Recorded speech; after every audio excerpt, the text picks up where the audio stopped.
also their common sense factors, where it's like everything goes out the window and they just invite these people or these things in, and then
You want the bed?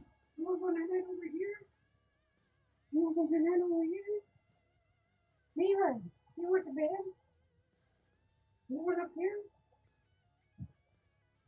That space, I'm gonna have to lay in it for a while. You want up here?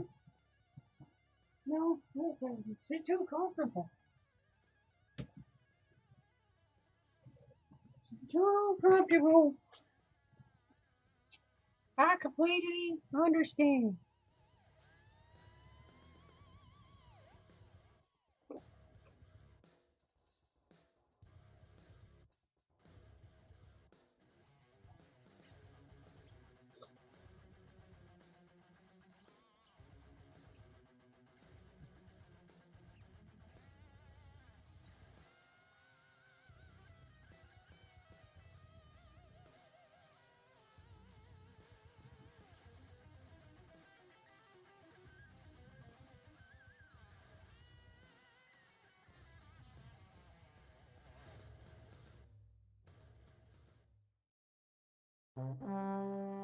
Okay. Let's check everything out here.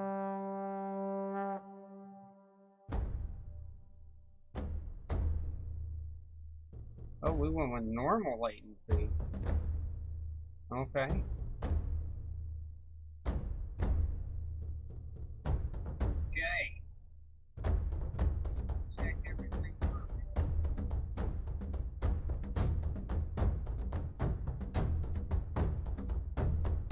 we went with normal latency.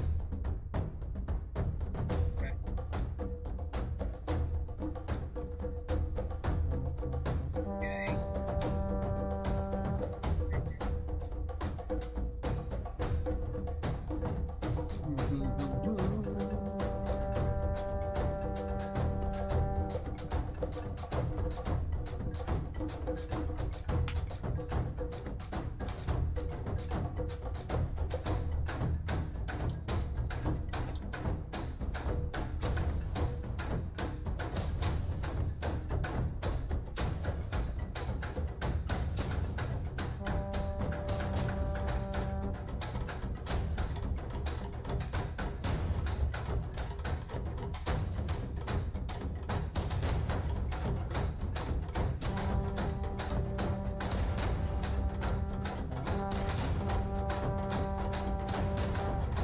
5 minutes early. I dig it.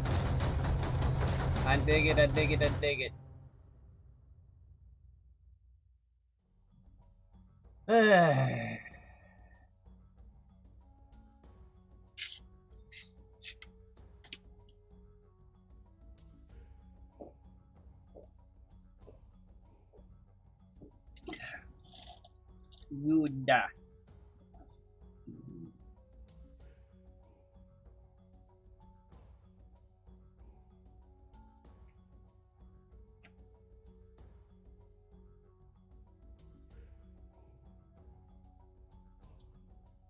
I feel better today, man.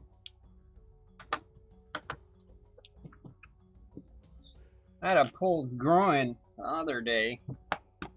We still managed, but I had to, my shoulder, I had this arm out and this leg out. For my, this arm and this leg. It was knocking farts. Is this right? So my right, left. Okay, that's right. Okay, I thought my image was mirrored. Camera got a little off there. Oh.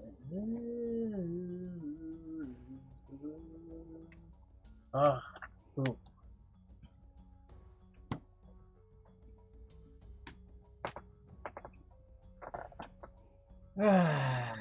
Ooze flaba.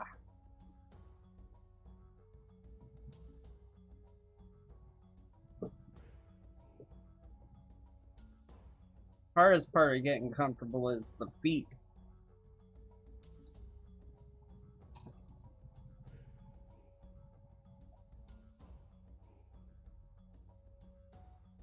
Make sure you record, buddy. We can disable the preview.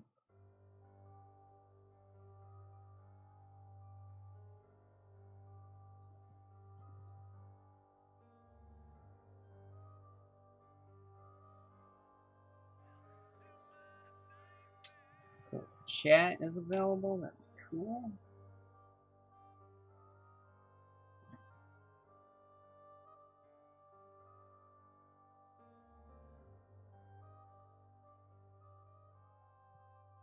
Problem with YouTube is the chat is harder to see. Wish I had an option to undock my chat. It's like, this is what I have to work with here. And then I've got my phone too.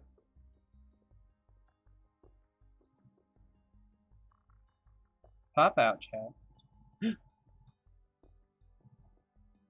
Oh, thank you so ever much. See, that's why it's good to explore. Oh, that's a dream. Thanks, YouTube.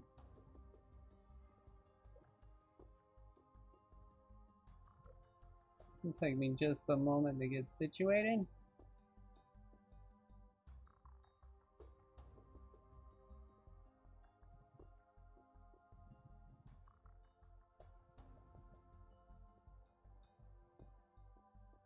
Oh, that's beautiful.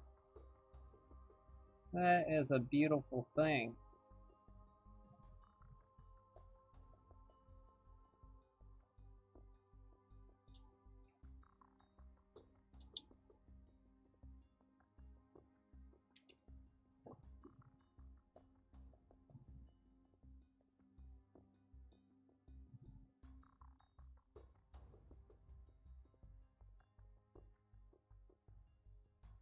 Oh, it's in my hand. I was like, oh, where is my stylus? Stylus was in my hand the whole time. I don't know. I don't know if you guys knew that or not.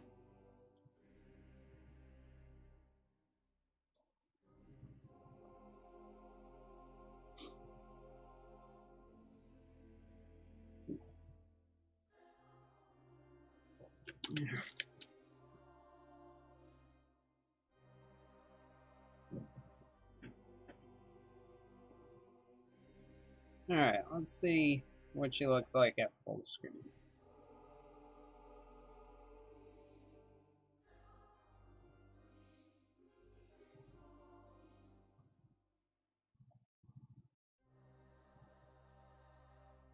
really need to pull out a digital sketch. We've been going hours without a new one.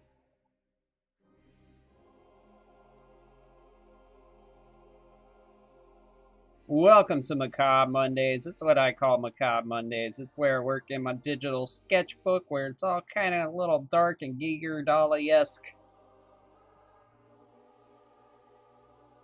So I kind of do what I want. And good thing is if you're kind of creatively stuck, you're kind of creatively stuck, you can just, you know, whip in some details.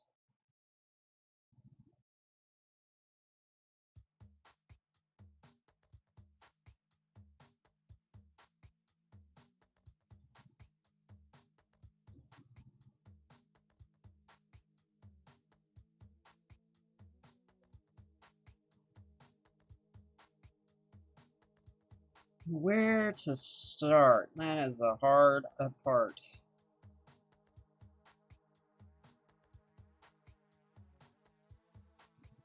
Ding, ding, ding, ding, ding. Boom, boom, bam, bam, boom, boom, boom, boom, boom, boom, boom, boom, boom, boom, boom, boom, boom, boom, boom.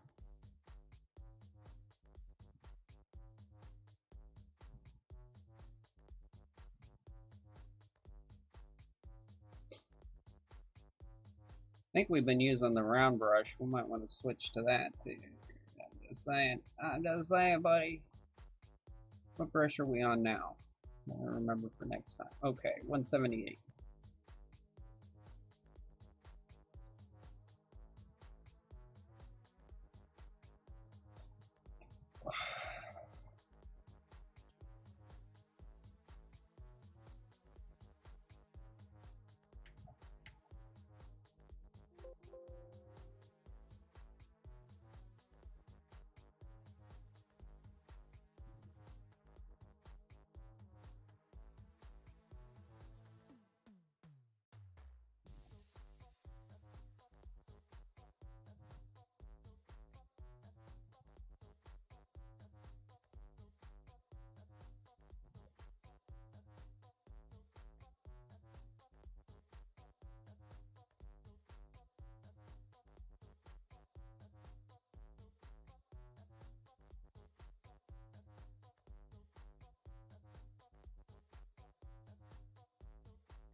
Hope everybody's keeping well.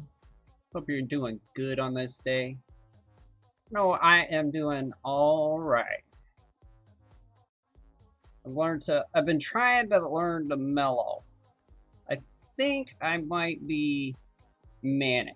Major ups, major downs. So I've been trying to balance and not let things affect me, not let myself get excited. Like, I don't think I'm like seriously manic, like bipolar, but I find like I go back and forth between extreme opposites. Like either very excited and happy to you know, depressed. And I think that has to do more with alcoholism than mental illness.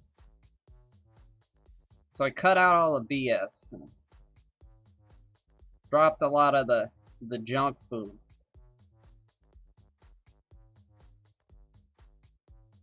And anytime I feel an emotion, I put in like some Gregorian chants, like, you know, Catholic, oh, you know, like the Halo soundtrack, except not the Halo soundtrack, just the chants. And I sit and I try to correct my posture, sit up straight, kind of look at a 45-degree angle, and I just stare. And I breathe through my nose, except not like exaggerated like that. And I wait till I have no emotions. and then I go on about my business.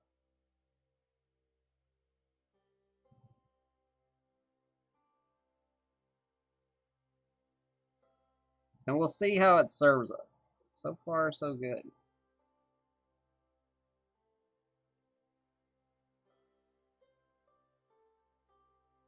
So far, so good. Feel a lot better though with the no booze. I didn't drink booze though. I drank beer, but same thing. Same thing. I just drank a lot of it.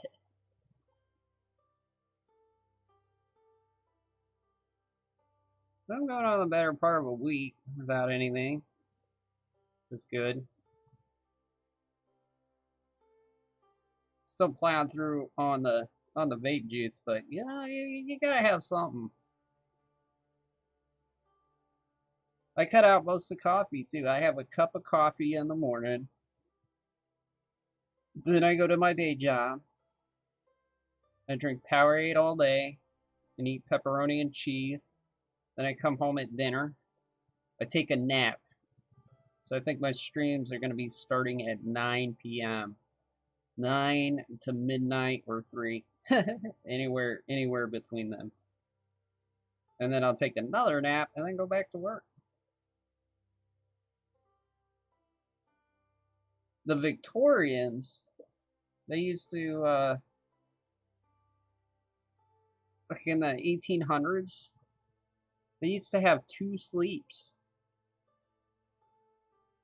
They used to sleep shortly after dusk, after dinner, and then they would wake up around 9 or 10, and then they would go back to sleep at 2 or 3.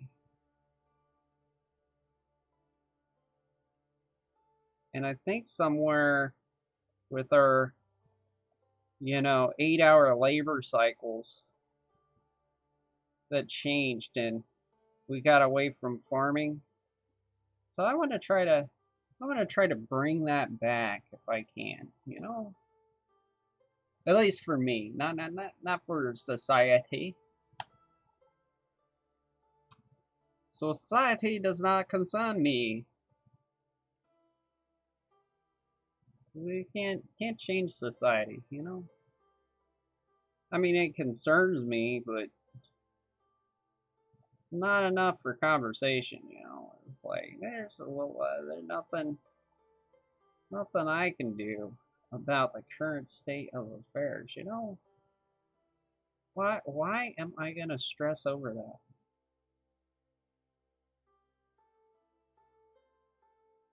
I think that's because I have a little bit of a historical perspective. I mean, things come and go in cycles. And, we are well overdue for a dark cycle, but not all things are dark in a dark cycle. There's a misconception. There's a lot of fun things happening in the Dark Ages.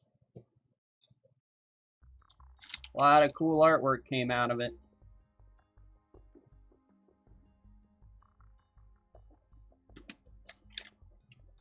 You just gotta adapt, the starting eye, the one that started it all. This right here is really what kicked off the digital sketchbook. What you saw before this were some prototypes, but this was the one that made it happen.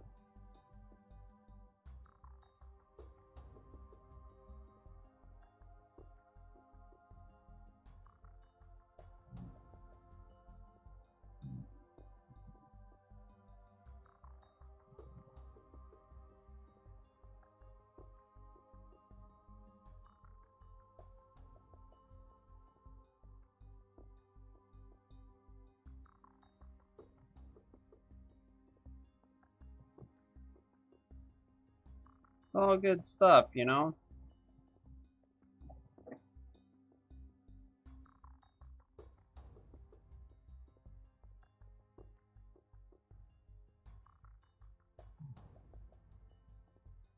know I had something going on over here. really feeling pulling out a sketch. I just don't know what to pull out. Like, that's definitely a face I'm working on. I don't know if it's ready yet, though. I really can't say. What's it doing? It's kind of got a swirly going up here. A bit of a swirly, huh?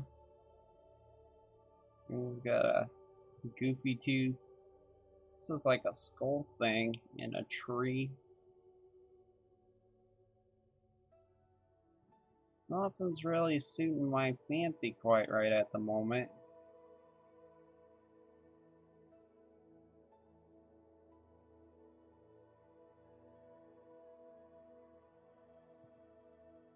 Nothing quite to write home about.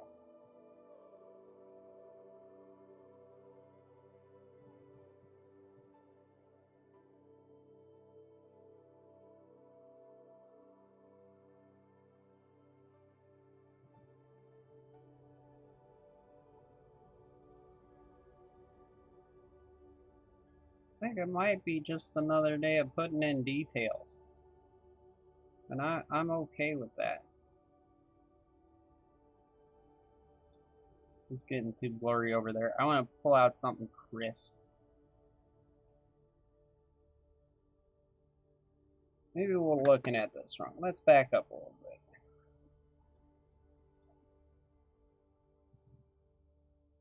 So that last time I saw like a dragon in this whole shape.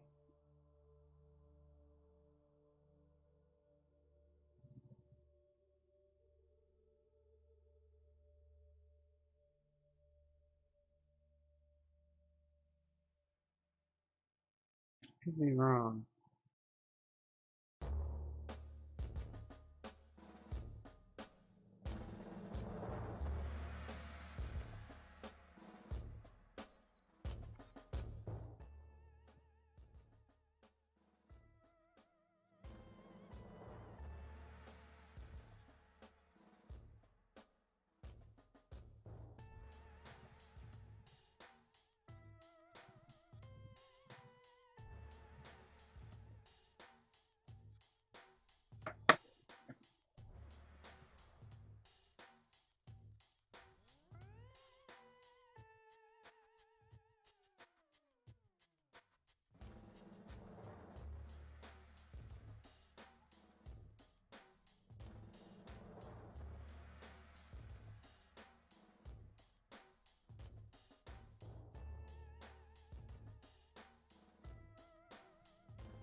That's interesting.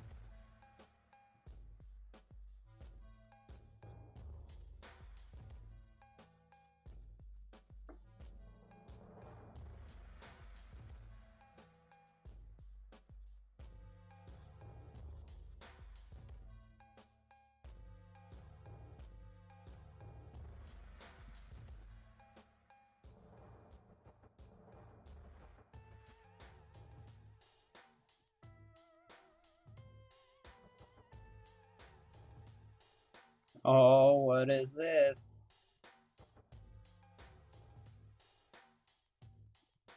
There's a big face there.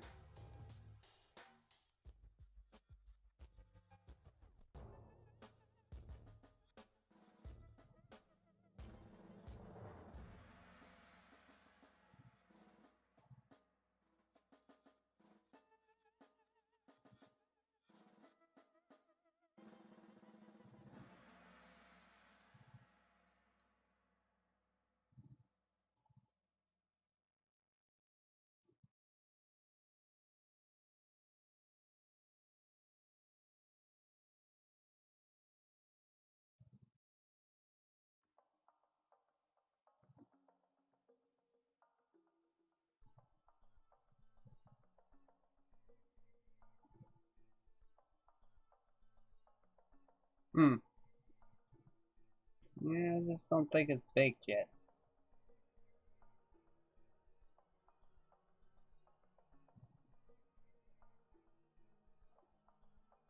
Oh, one thing I want to do, let's merge the layers.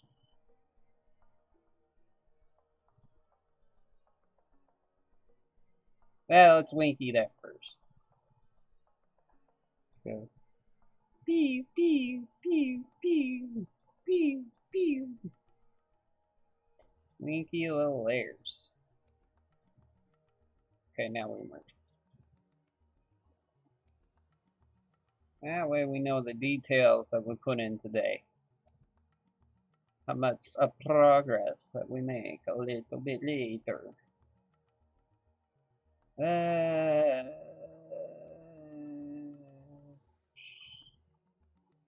think I want to work up in this corner. It's looking a little blurry over here. Some of it, yeah, going back here, we can keep that blurry. But once we start getting over here, I want to sharpen it up. So this shall be our domain for a little while longer, Batman.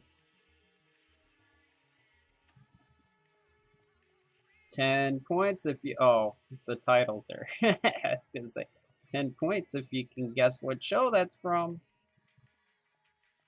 But the title isn't... Well, you probably can't see it. Yes, 10 points. 10 points if you can guess who that is from. What's my opacity? My opacity is at 70. 70 is a good opacity to have.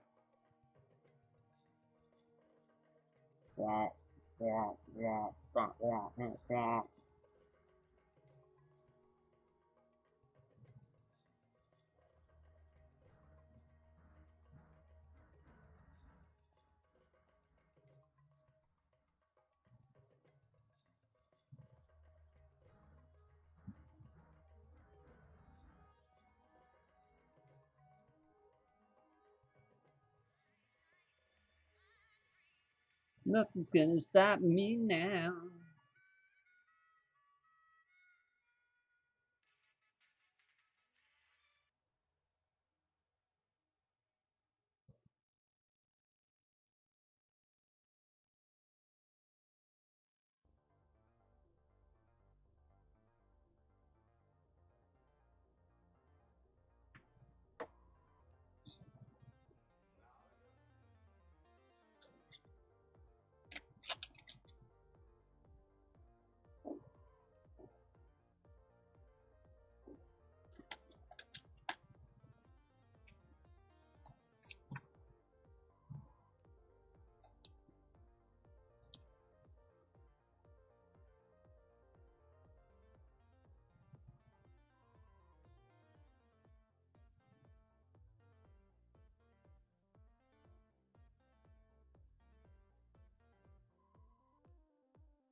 I keep forgetting to bring my wrist guard home.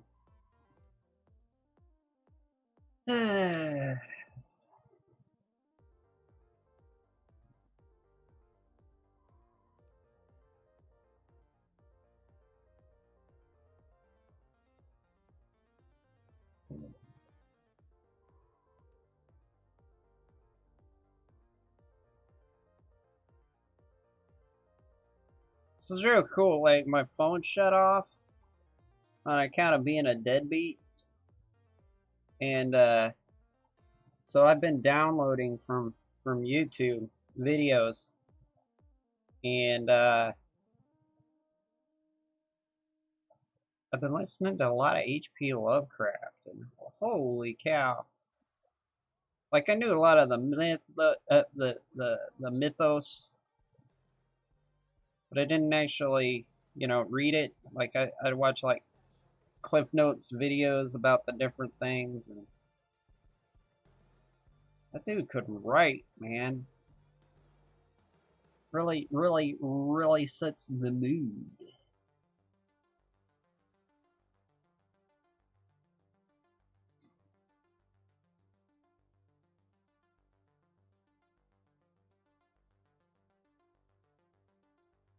It's actually a lot different versus somebody explaining Lovecraft and actually reading it.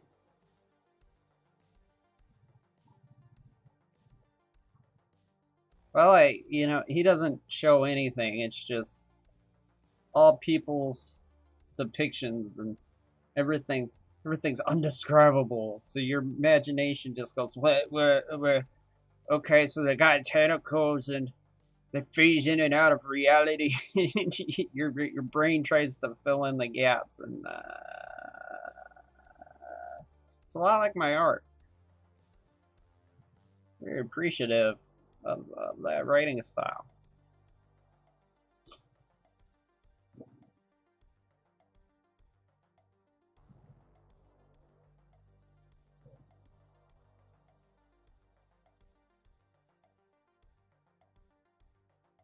Yeah.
Nice flat line of viewership. I love it.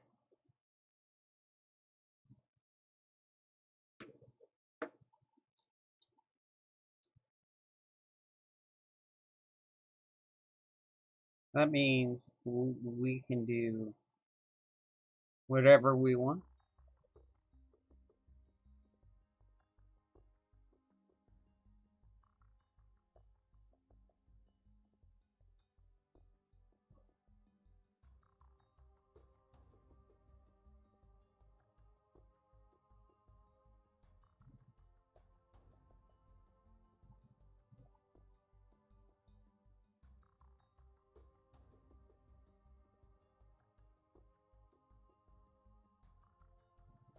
So if I'm gonna do this Victorian schedule, that means live design isn't gonna be featured as much. Because initially what I planned was getting home from work and then painting till 9 and then going to sleep till 4 and then 2 hours of uh, live design. But if I'm doing this Victorian thing,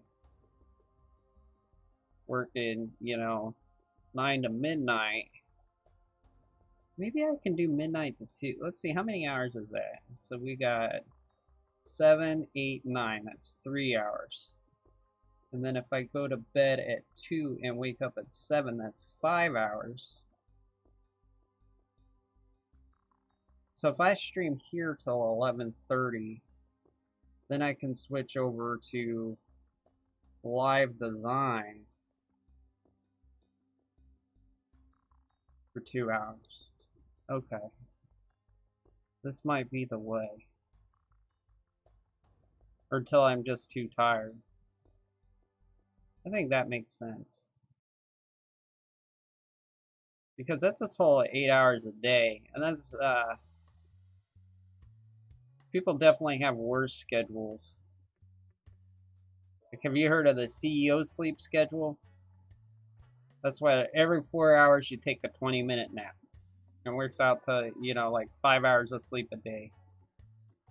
That's how a lot of CEOs do it.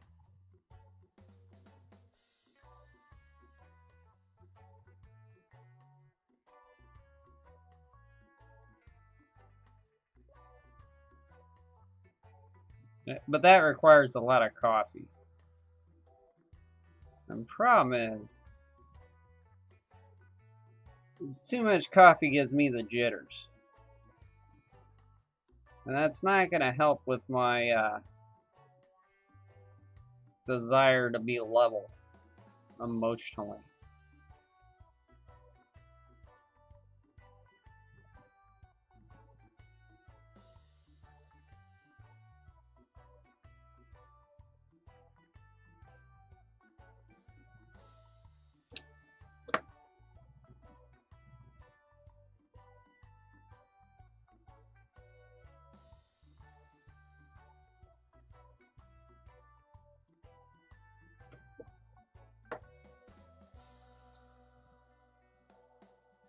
But I definitely want to find a good schedule so I could post to Instagram in the mornings. It's like, hey, look, here's where I'm going to be. Come check it out.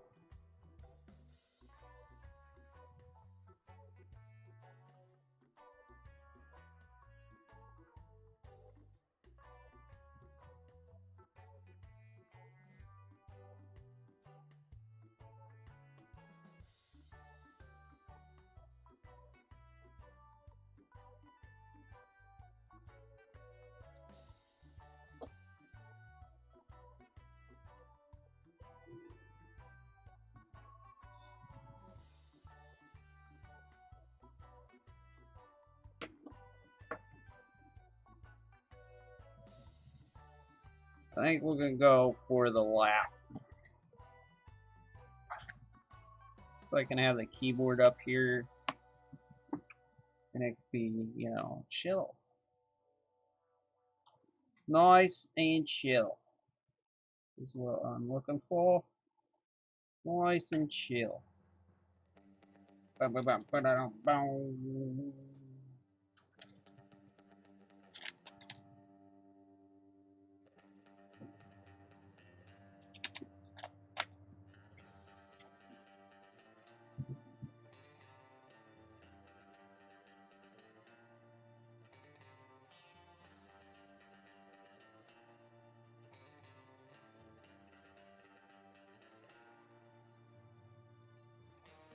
Yeah, I move a lot quicker with the stylus in my lap.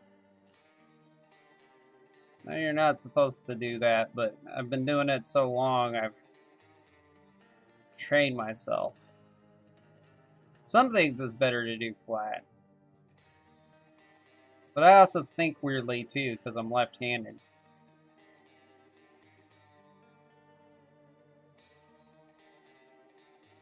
Remember, not going to areas that are already detailed.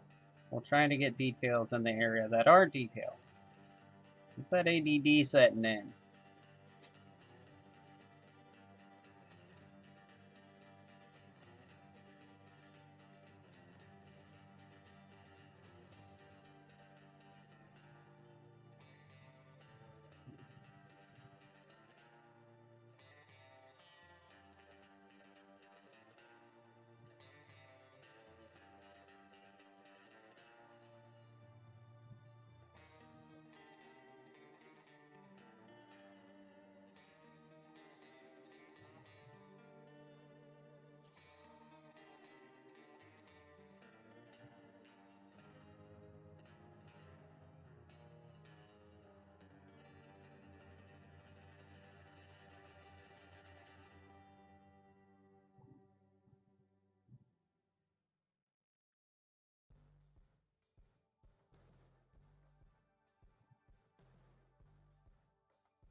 Trying to get the blur out, you know?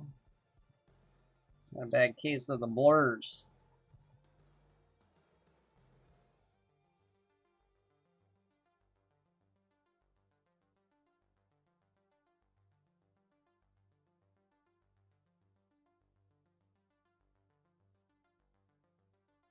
Leave a little bit in this area because they are supposed to be clouds. But...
So let's see, tomorrow night we're going to be doing portraits.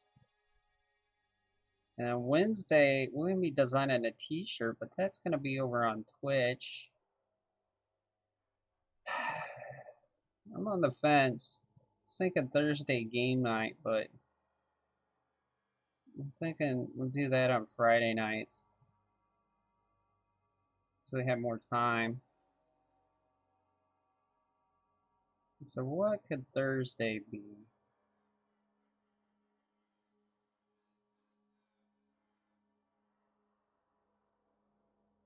Hmm.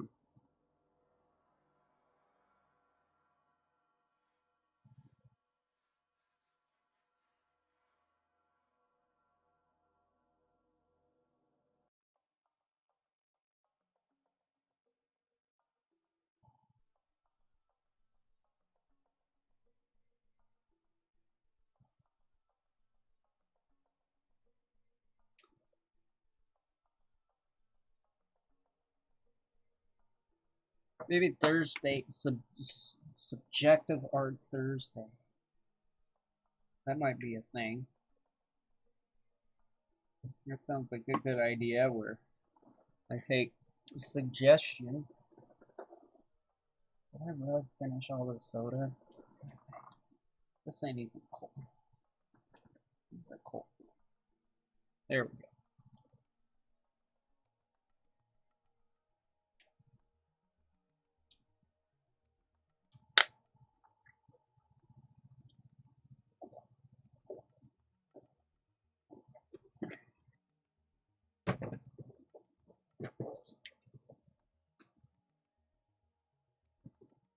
Constantly drinking things, man.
Sometimes you just zen, man. Sometimes it's just all about zenning out. It's good. You get the focus. It's good to have focus sometimes, you know?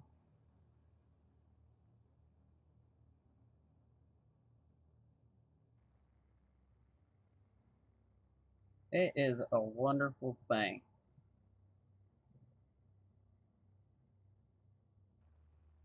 You get the zone, you get the rhythm. Problem is I gotta pull myself out because I'm a very tense person. So it's like my body atrophies and I get a death grip and I'm like, and then I get the repetitive motion and then I get an injury. So that's a good thing about the live stream is I look over at the chat, realize I got a death grip, and then I'll say something. Oh, snap myself out of it. So this is helping me out a lot.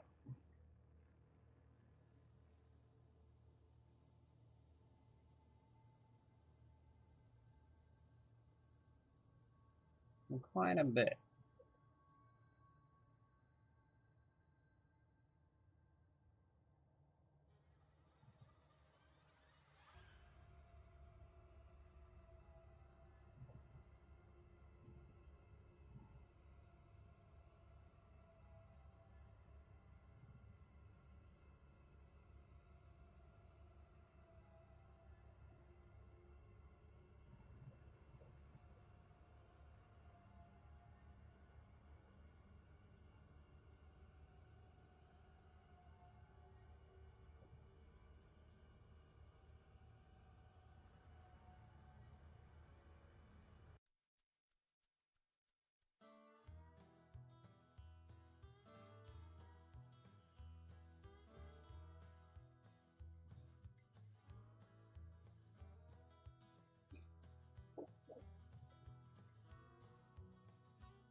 Very whimsy over here.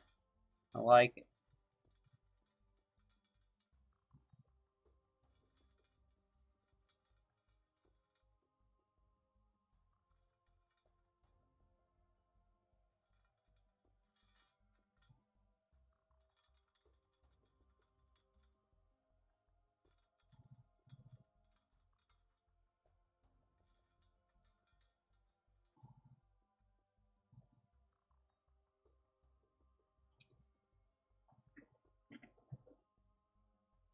What I think I might do is I might start reading stories and then have that play in the background.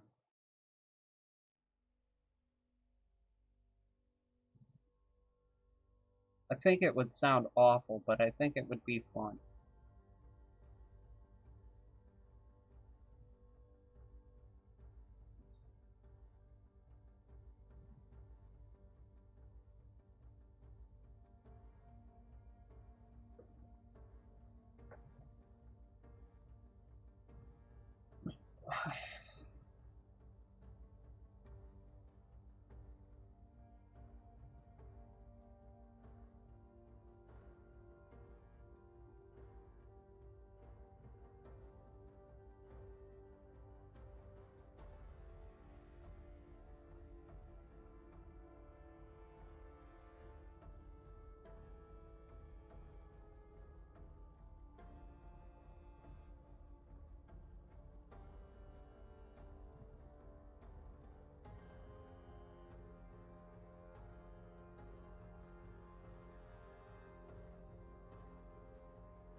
Nice. We are an hour in.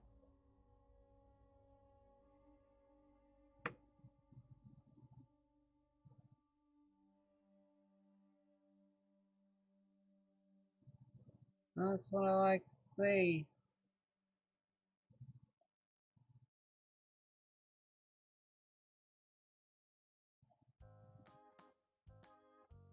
First hour is the slowest.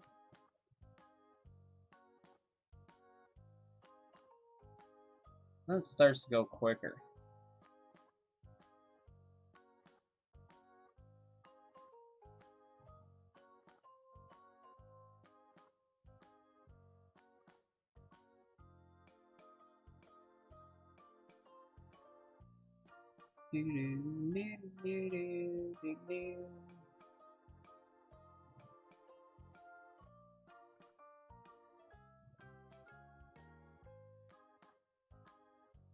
Wow, wow, wow.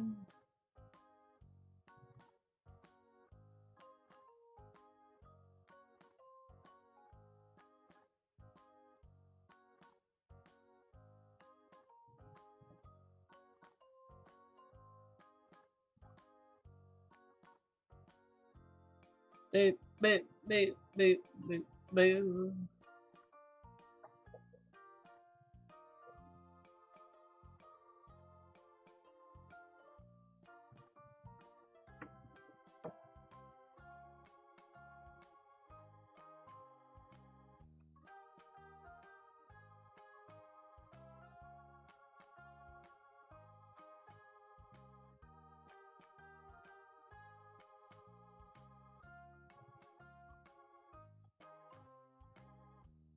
So what do we talk about on tonight's Artcast podcast?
We popping yet?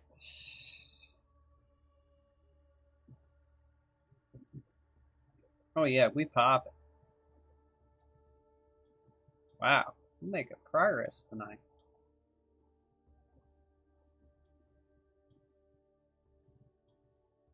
And we're kind of staying in the same area for once.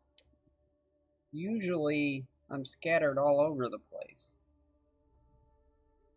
But not today, good side.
Hmm.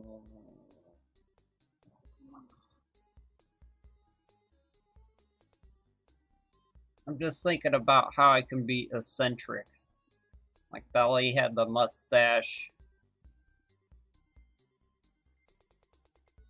I was like, what's my style? A hat, a goatee. That's pretty eccentric.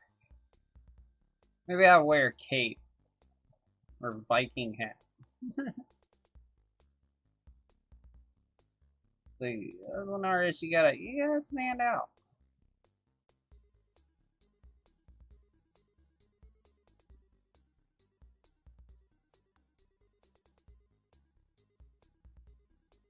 Maybe I'll get some face tattoos.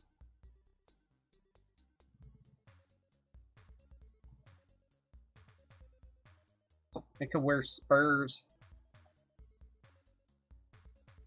Spurs and a Stetson. Gotta think about it.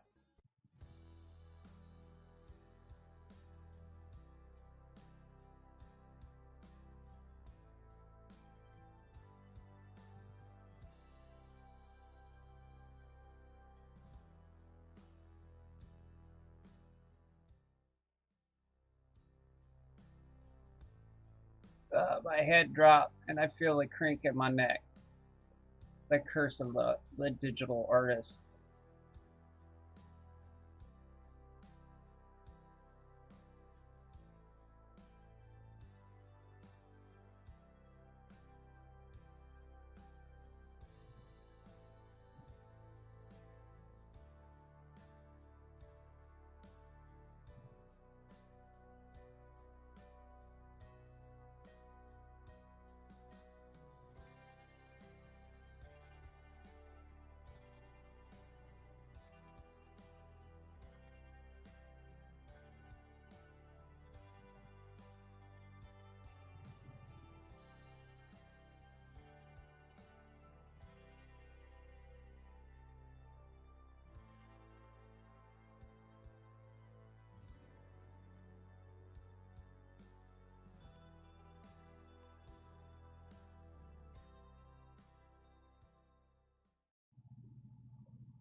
I think it is time to get up and stretch. So that is what we shall do.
Alrighty.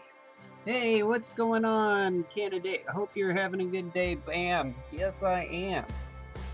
Thank you for stopping by. I hope you are too. I just got up for a stretch break.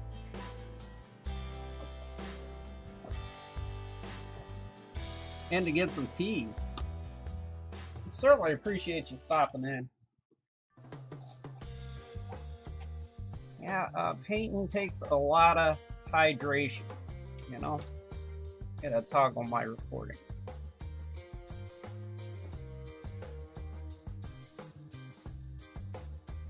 There we go. How is your day going, my friend? Always need tea. I had to switch from coffee.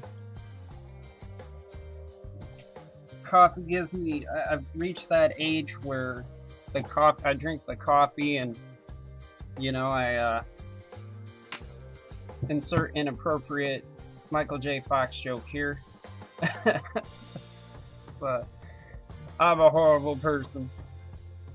Let's see, where was I at? Yeah, the coffee messes me up too much, so a few months ago I switched to tea. Except first thing in the morning, to dust the cobwebs off, I'll drink a cup of tea, or a cup of coffee.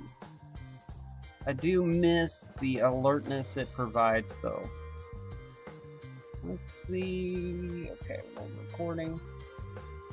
It's going. Uh-oh. That doesn't sound good. At least it is, though. At least the Earth is still spinning.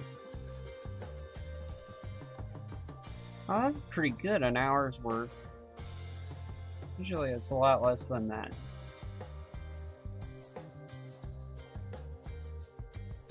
Have you been doing any more Sea of Thieves there?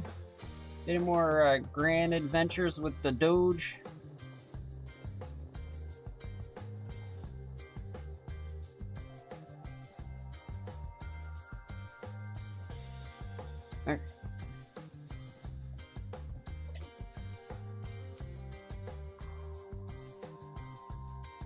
Oh, I need my headphones.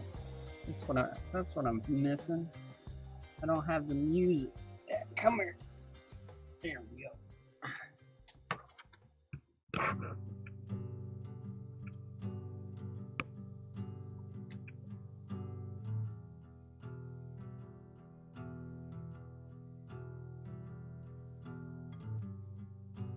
Now I'm all tangled up. What was I thinking? It's like the Matrix in here with all the wires.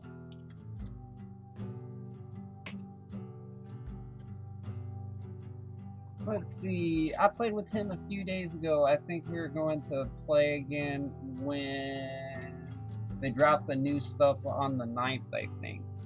Nice. Nice, nice. The 9th, what is that? That is the day after tomorrow, Thursday. Yeah, I'll probably be on Friday. Yeah, Friday sounds like the day. Wait, because I work during the weekdays. I was gonna play on Thursdays, but Sea of Thieves, it's like you gotta at least block out 4 or 5 hours, it seems like. At least solo. I did it last Thursday and I was up till 1. And then that killed my Friday night because I was just too tired.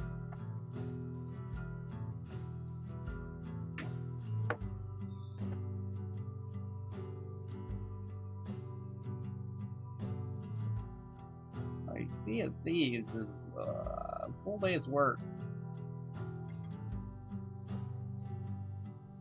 Very fun. I had crazy adventure the other night. They had everything. Yeah, time goes by really fast in that game. Yeah, it's just, you gotta manage a lot, you know? You get the supplies, and half the game is just hauling stuff, though. It's like, when I solo and I'm done for the night, a lot of times I'll open the crew just so I can turn everything in. And then I go, oh, well, gotta go. Ship shirts, buddy. I call them lumpers. Hiring lumpers.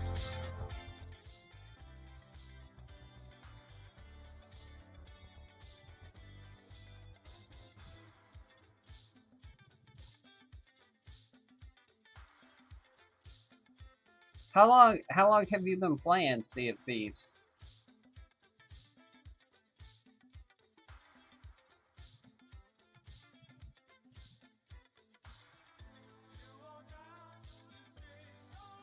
And are you guys pirate legends?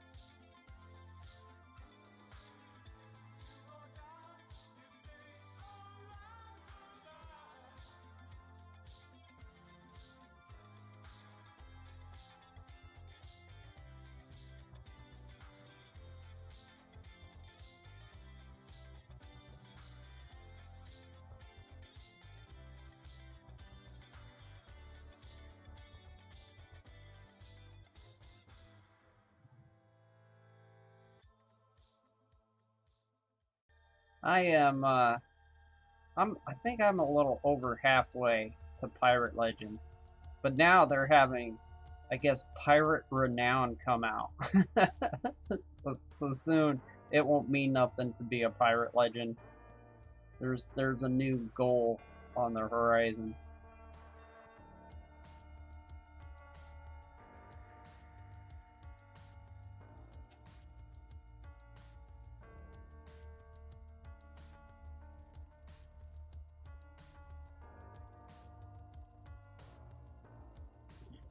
Let's see. Boom's maxed out. I have some stuff left. Right on.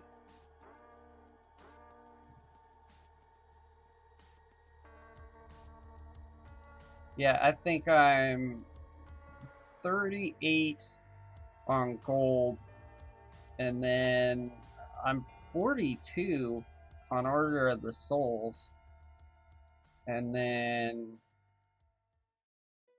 I might have a ways to go. I think Merchants I'm like 20, and Reapers I'm 16.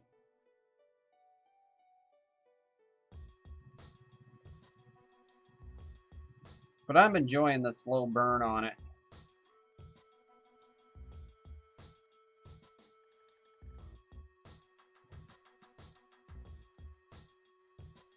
I definitely don't want to rush it. I went after 2 sloops on an Athena.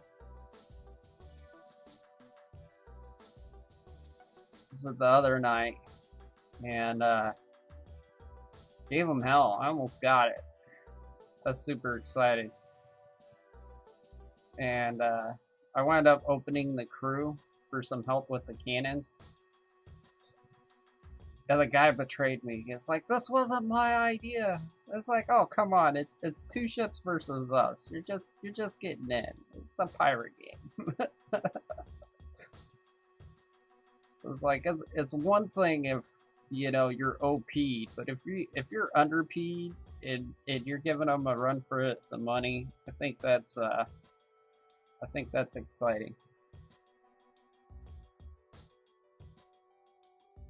But at the end, I sailed up to them because they wound up in port. They sailed up with my cannons up, and they gave me a bunch of skulls. I think they didn't have mics and they didn't communicate, but I think they enjoyed the fracas.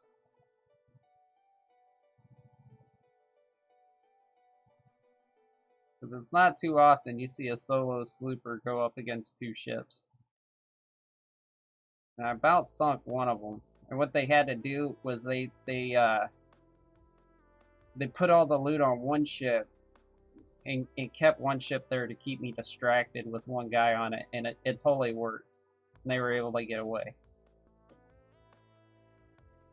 Yeah, it was fun. I mean, I didn't make any progress, but I mean, what I do in the game, like, I'm content mining. I'm looking for, interesting stories.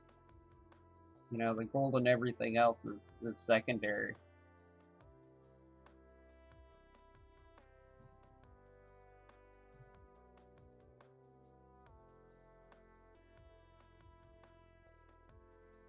I think that's what I like about the game so much. And then the time before that, oh, there's too much to talk about the time before that. I'm making a video on it, but the time before that, I found this.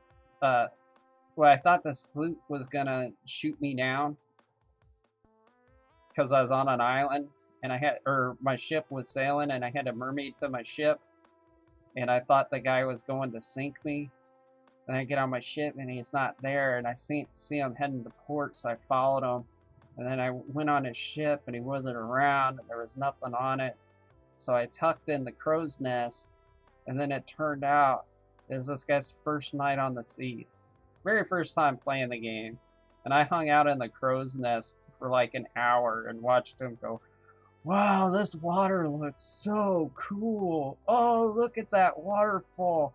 And he was singing like pirate tunes. I was cracking up. And then, you know, he got his ship stuck and he was going to quit. So I come out of the crow's nest. It's like, "Hey, let me help you out here, buddy." And then I said goodbye and I jumped off the ship, and then I did like boom. And I went underneath the ship and grabbed the ladder and hung out with him for another hour. Then he ran into a skelly ship and I helped him out. And then I showed him how to do some tricks, like pulling it, like dropping your sails and pulling up the anchor so you don't have to pull up the anchor on a getaway. And I showed him where I hid and where other tuckers hide. It was pretty fun. That's a good. Oh, just looking for content. Yeah, it serves me well.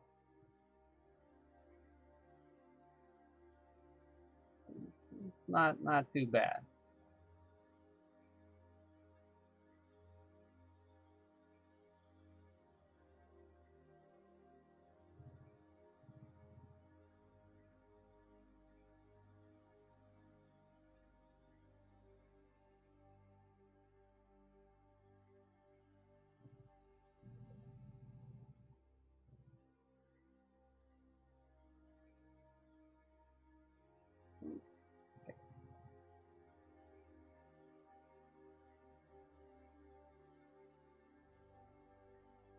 I'm still yet to find what I want to pull out of this sketch. Usually I pull out another concept, but I still don't think it's baked enough.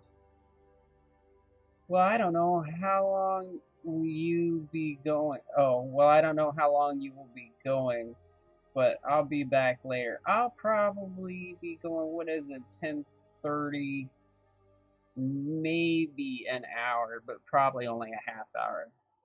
If I don't see you, I appreciate you just stopping by and checking in on me. That's real awesome of you. And you do stop by, yeah, always welcome. If not, take it easy, my friend. And thanks for stopping by.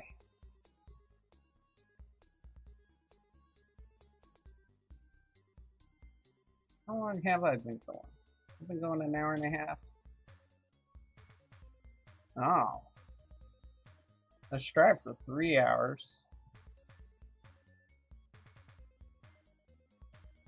So that would be, it's 10:30, that would be midnight. I guess I started at 9. I thought I started at 8.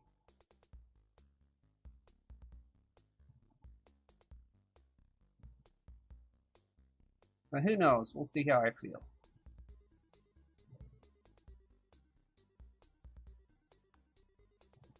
Oh, that's kind of cool. What do we got going on over here? What is this? Who taught you how to do this stuff? I learned it from you, okay? I learned it from watching you.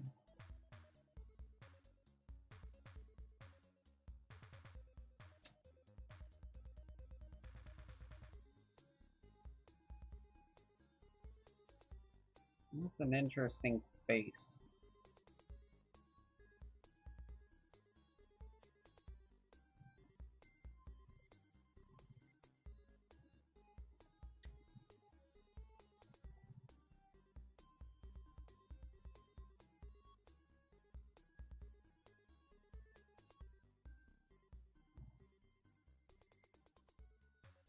When does it look like full screen? Groovy, still looks like just clouds. I like it.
Turn back up the jams a little bit.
That's kind of creepy. I love it.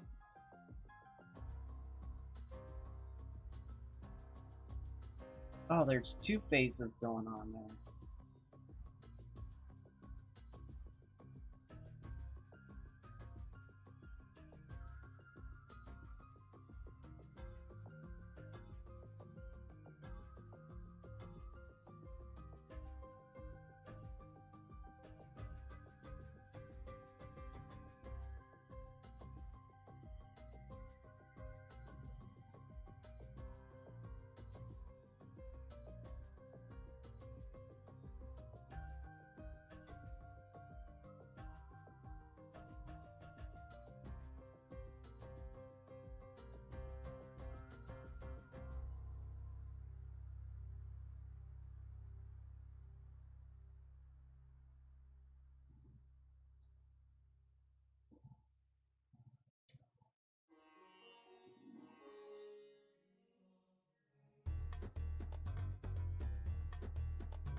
Oh, thank you. Well, it's just working on it for...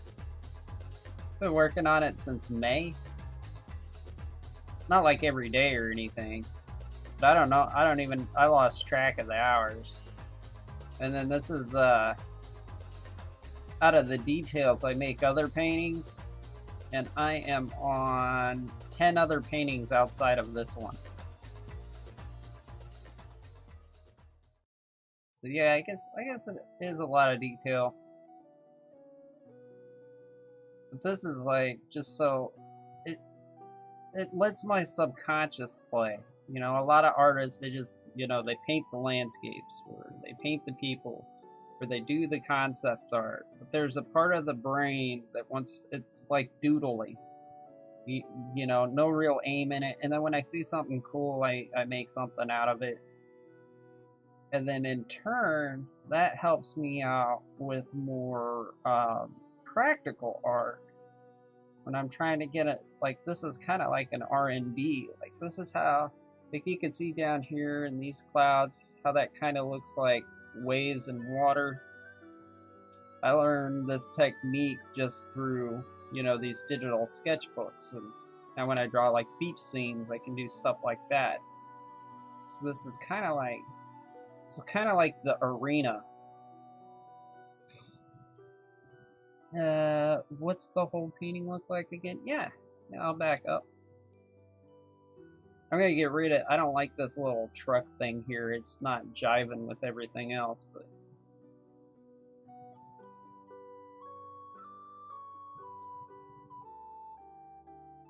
Oh, and this composition actually came from another one where this was the focus. And it all starts from a painting I did back in 2016, and they all build on each other. Like, when I find one that I want to focus on, after it's done, I'll select the best one, the best other painting that I got out of this one, and then I'll hyper detail that one and find others along the way. So, like, there's elements in this painting that go back all the way to 2016. Namely this eyeball, and it's evolved a lot since then. But like the squiggles and stuff in it, like every New Year, I'll spend 2 or 3 hours on that initial painting, and it will pop up eventually at the bottom of the screen. Yeah, I might do it differently this year and have 2 running at the same time. I'll work on this one, and then I'll do the 2021 digital sketchbook, start over again.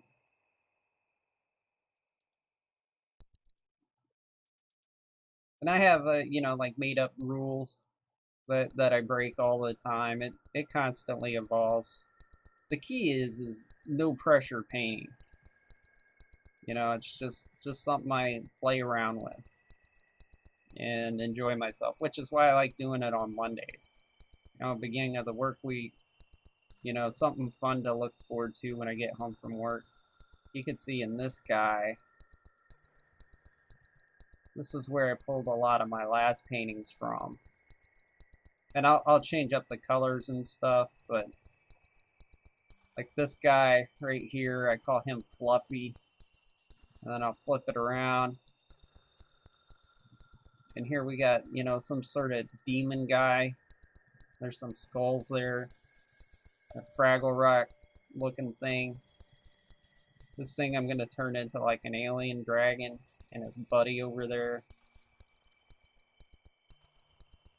But most of the paintings came out of this section. So now I'm working on the clouds a little bit so I don't go mad. Because this is very Dante Inferno landscape. Really, I gotta take a break and look at something whimsical. Even though it's still kind of macabre and dark, but hey, whatever.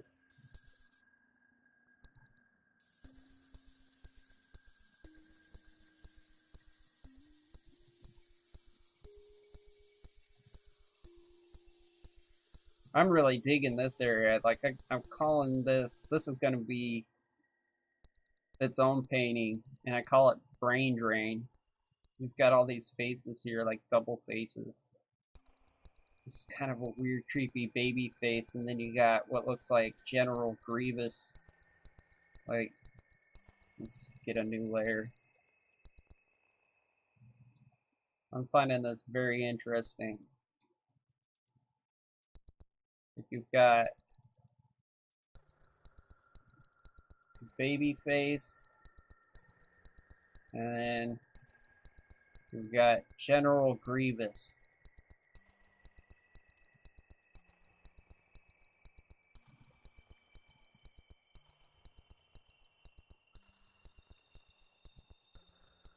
It's funny what you see, like, allowing the subconscious to play. It's funny what you see, like, pop up. Like I mentioned, you know, like a Fraggle Rock looking thing. This over here, I used to drive a Peterbilt. And once I start seeing something, I'll exaggerate it to pop it out, and, you know, I'll rework some things. Down here you got some melting faces. You would think I did a lot of acid. I haven't. I'm just weird.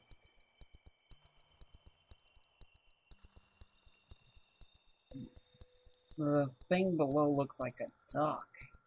And that's the cool thing, is like other people see different things. I think they call it like parallax. Not parallax. Polydixia. It's where somebody sees something in the clouds, but somebody could see something completely different. Kind of like,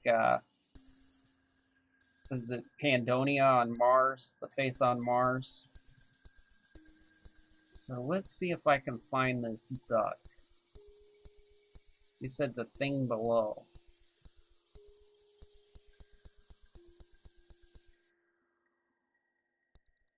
Let's see.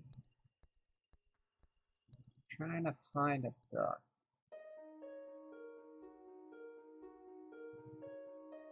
I don't know. I'll keep my eyes peeled.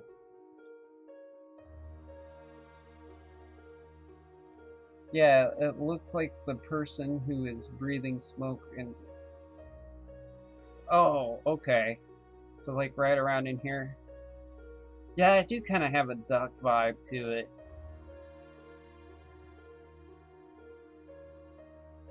Are you talking like right here?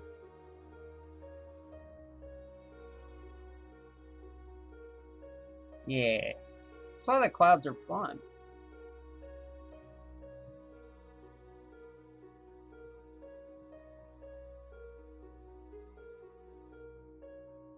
You notice I avoid the truck area. I have to keep that out of the picture because it distracts me. That's why it's getting the axe. It's like it just doesn't jive with everything else.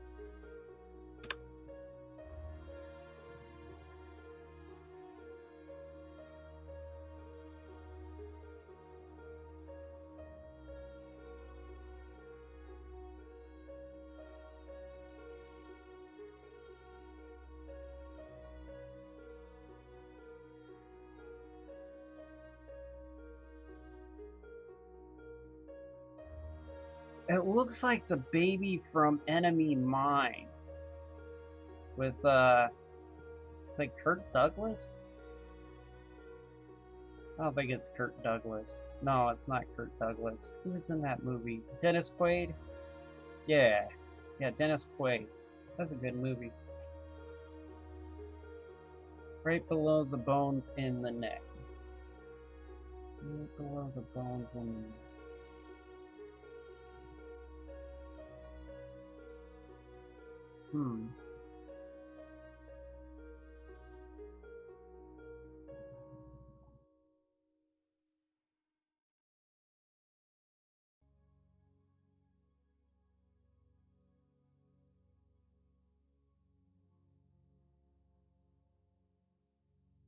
Like right in here?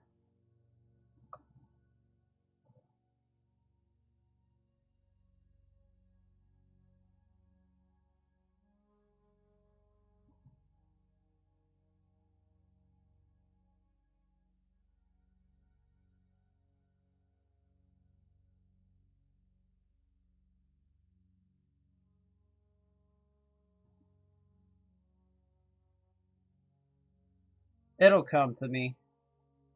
I'm seeing like I'm seeing like armor, not armor, but like his shoulder, the pectoral. But I'll see it. I'll find it. I think the brain already sets on stuff, and it's kind of like the magic eye.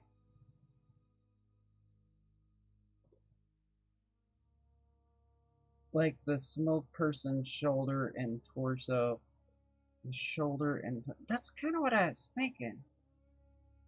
It's like let's see.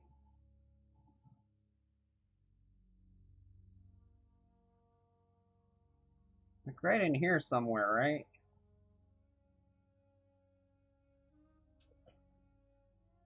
Yeah, the armor is the yeah, the armor, the darker, but on the end of the shoulder looks like a beak.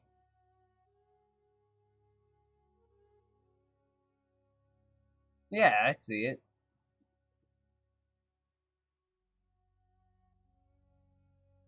It's like this is the beak here, right? And that's the eye. Yeah,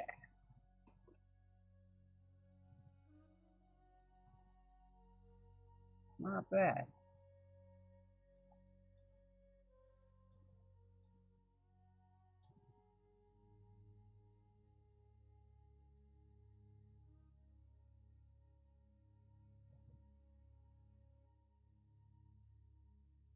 Right here.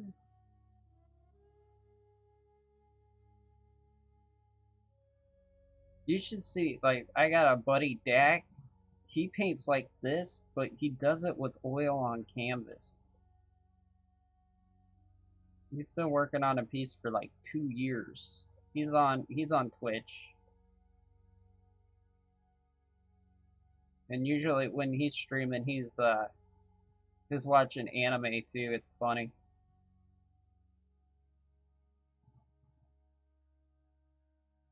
I think he's out of New Jersey.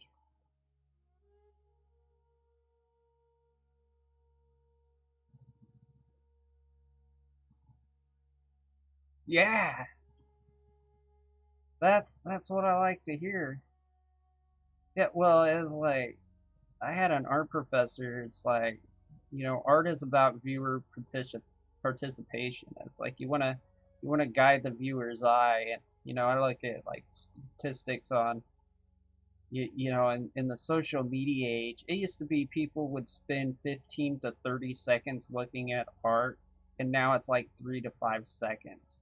So it's like, well, how can I get people to look longer? How can I retain the audience retention on the piece? And it's like, I know it's like H.P. Lovecraft is like confuse the brain. Let the brain work. And that's kind of a goal here too. Is like let the people see what they want to see.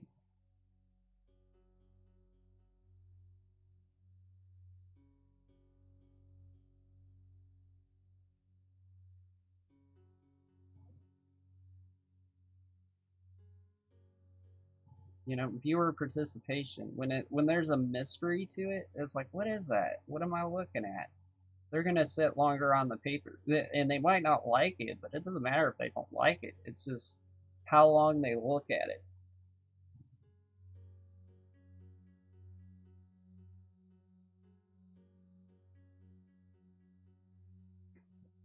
Let's see. The brightest part of the breastplate is the breast of the duck.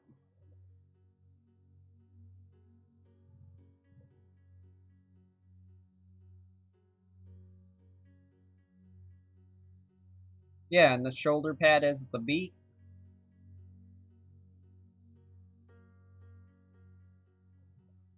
or the bill. Like that's the bill right there. And then down here is the duck. And that's where its little feet would go. Yeah, almost like a cross between a duck and a goose.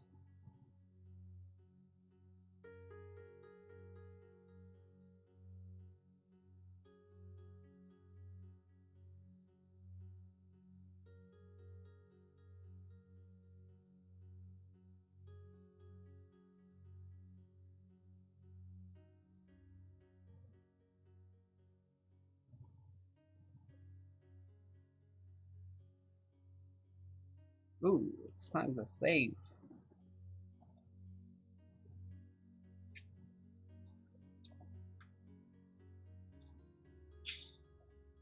Man, I cut my thumb like right there. Oh, everybody's artistic in some sense.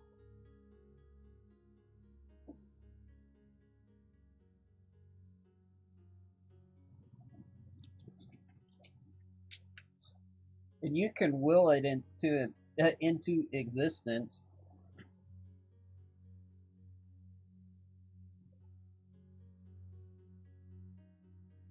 Like you can force yourself to become artistic.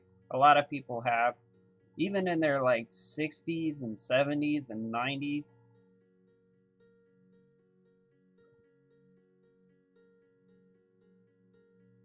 It's just you know,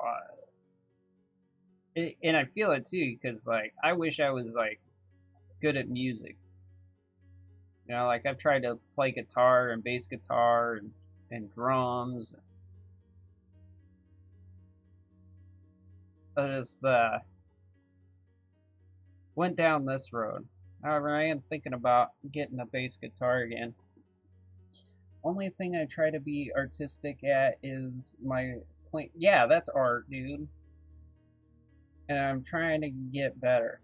I see other people's aquarium scapes and it blows my mind. Yeah, I know the feeling, and you know, seeing the stuff that blows your mind, use it as fuel. Keep that in the back of your head, because one thing in art, no matter what it is the oh, I got a buffering issue. That was weird. And then it just cut into loudness. Um, when you see people better than yourself, it just means they've done it longer and that you'll get there. Try to remember it. I mean, I still sometimes like I started doing portraits and I thought I was doing awesome portraits, and then I was scrolling through Facebook and I saw what I thought was a photograph of Jim Carrey, and then I read it and and as I was doubtful, and it was actually a video and it showed the process, and I was like, son of a bitch, I got a long way to go.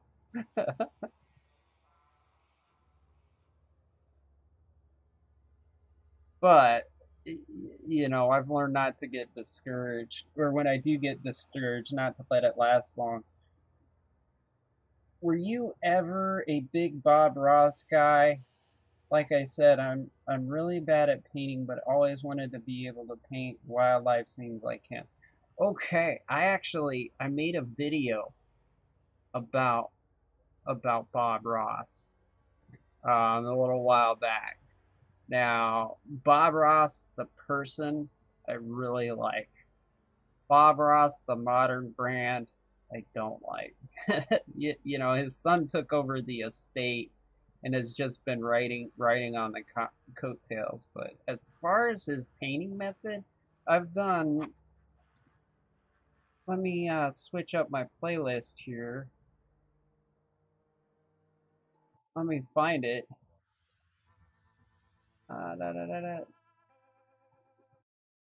So hopefully one will pop up here. But I've done what I call cosmic space paintings, which was spray paint art, and I used some Bob Ross techniques. Let me see if I can find one with the Bob Rossi technique. I don't know if it's on this video. No, it's not. Let's see. Space Painting Volume 1.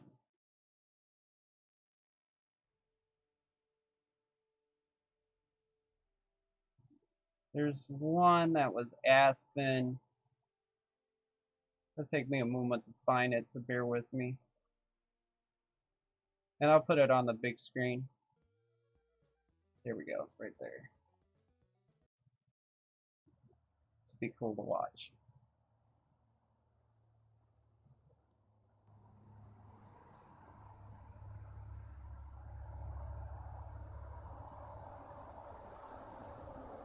If it'll play. Let's go back. This is from back in the day. I think in like 2016, but this is Bob Ross inspired piece. And I lost the chat. There you go. I haven't watched this in forever, so.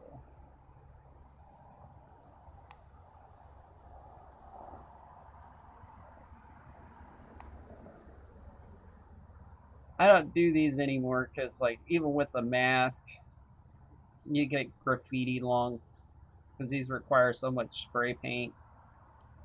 So now when I do tangible, I do like watercolor and getting into acrylic and oil. Or at least I keep telling myself that, but digital's just so easy.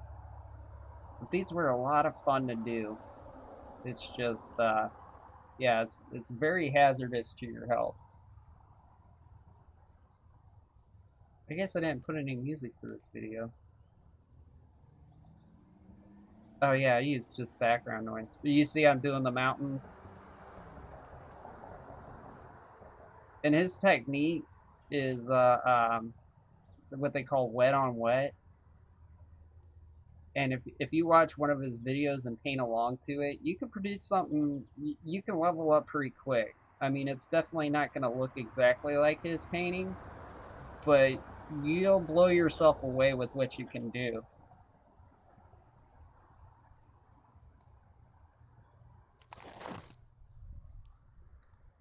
But yeah, I think I had just gotten done watching Bob Ross. I was like, I'm going to try that with my spray paint, and this is what came out.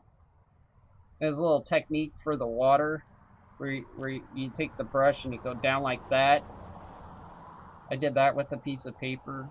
I was able to get some pretty decent water effects. Oh, I put aspens in this. Oh yeah, well it is called aspen.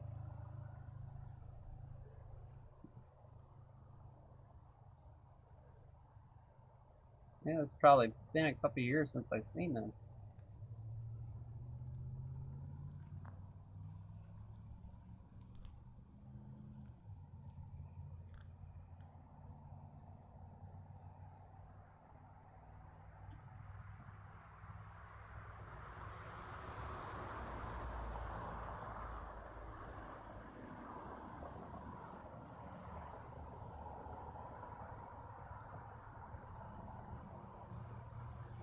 Yeah, I lived in Colorado many years, and I really, oh, I even blended colors. I added shadow to a cosmic space painting? Holy cow.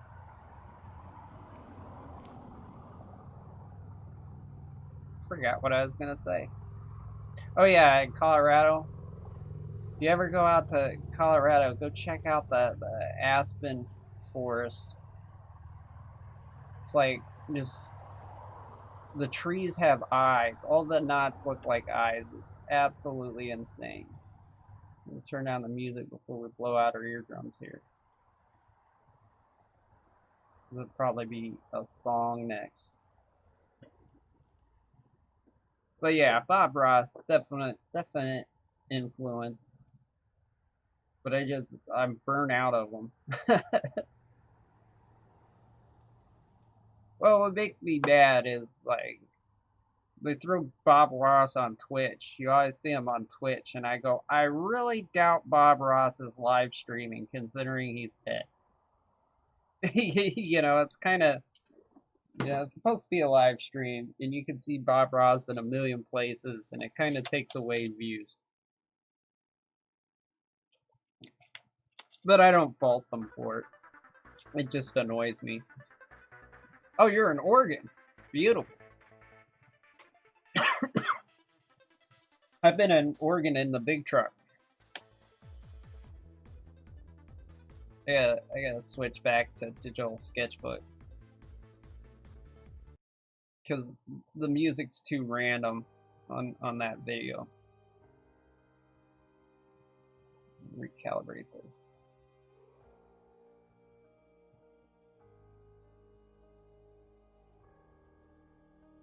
And that looks like it right there.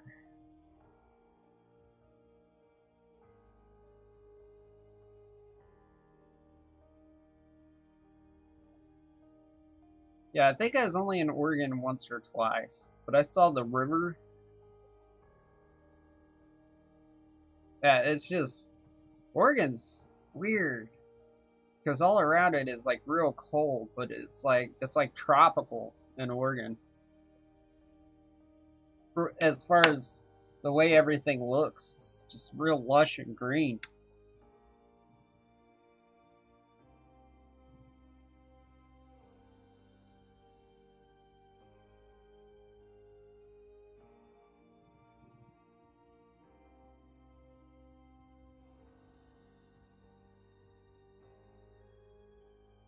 How do you like it up there in Oregon?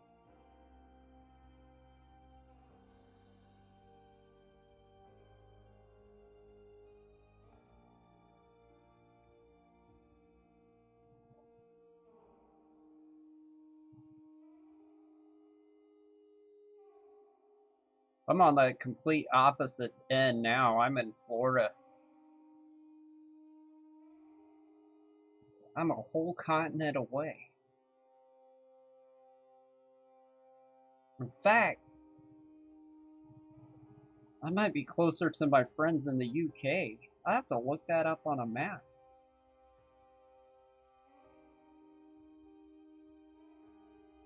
We're close to the same distance.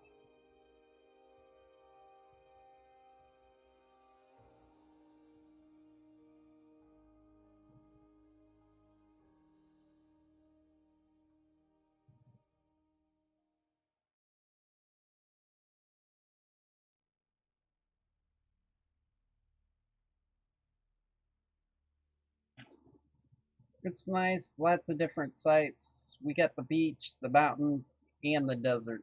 Yeah, it's got a little. That's one of the things I liked about Colorado. The only thing it was missing was the beach. Florida, we got the swamp, and we got the beach.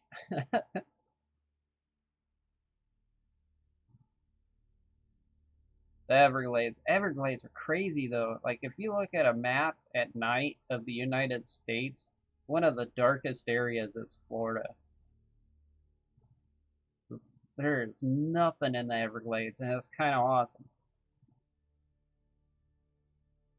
Please, yeah, it's wintertime. I gotta make my yearly trip down there.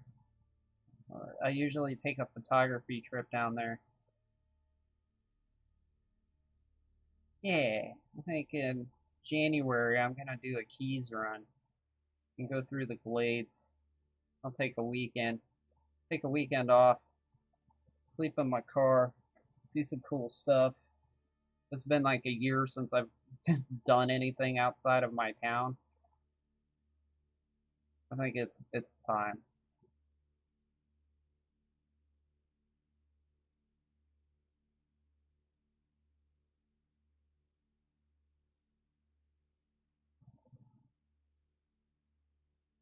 Is it like the Ninja Turtles when they were stuck on the farm?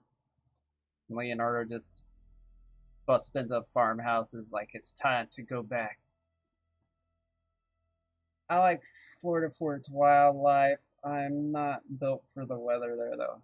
Yeah, I'm really not either. It gets a little hot for me. But good thing is like I work in I fix pools. So sometimes I just accidentally fall into the pool, on account of being clumsy. It's amazing, after the temperature hits like 90 degrees, my balance just goes out the window. And, it so happens too, everything falls out of my pockets before I trip into the pool, like my wallet and my phone. But thank goodness for small favors.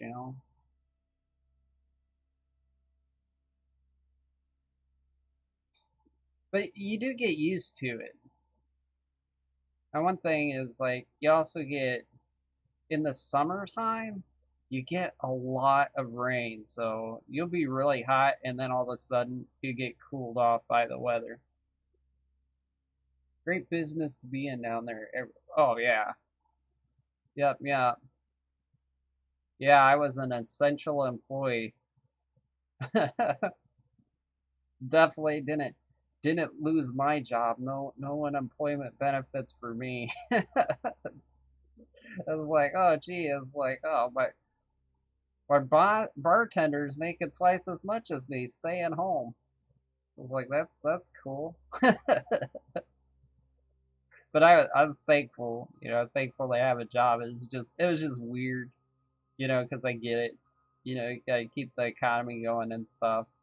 But I ain't gonna lie, it's just like, man, if if I worked at Best Buy, I would have gotten a raise for the lockdown.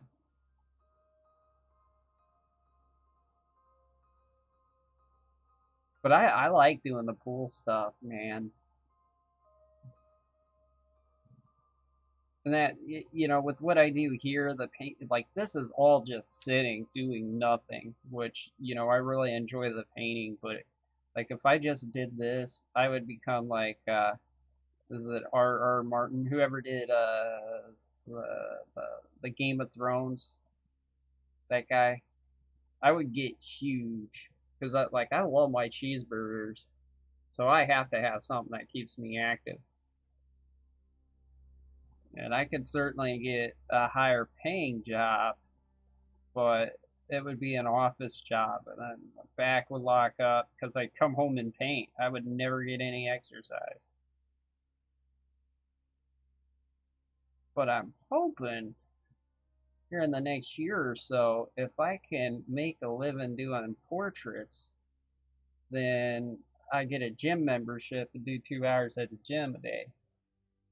Yeah, working with aquatics is in your dream job, like ponds and aquariums.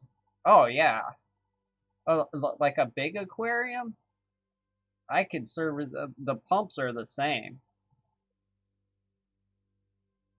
as a pool pump. I didn't even think of that. That is interesting because I know that, like, kind of maintaining chemistry too. I might could get a job at an aquarium. That would be fun.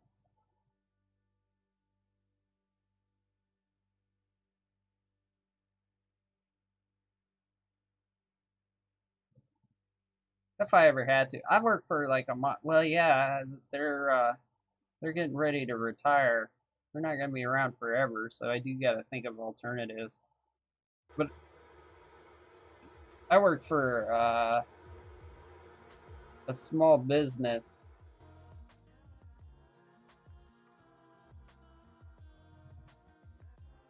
and they've actually become pretty good friends. So it's thinking about another job. It's kind of like, oh man, so I'll be letting these people down. But my livable wage isn't sustainable.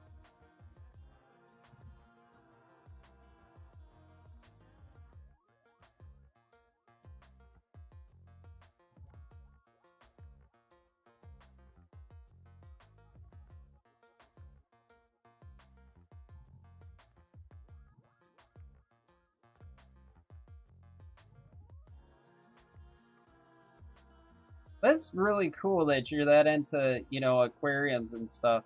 I just find that like, and I'm definitely out of my scope here, but and I know it's like minor, but like you go into PetSmart and they have the spillover little planetariums. I always wanted one of those in my house just because of the sound of the running water. And I also like aquarium photography.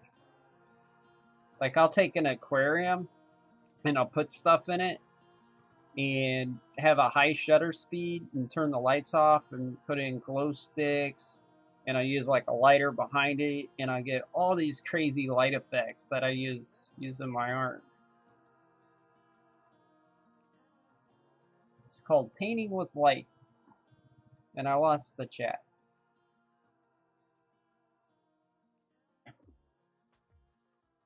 Did you see? Yeah, I feel like that would be really cool transition for you if you like that stuff. Yeah, and plus it would add a whole new dynamic. You know, like fish and turtles and stingrays. I'm sure each one has to be different for the types of critters that are inside of it. Plus, you got all the aquarium chicks that'll work there. You know, a little bit more diverse crowd. Like, I really only see 3 or 4 people in a day. It's like my social skills are suffering. And they're all over the age of 65. Occasionally, I'll see a customer that's over the age of 50.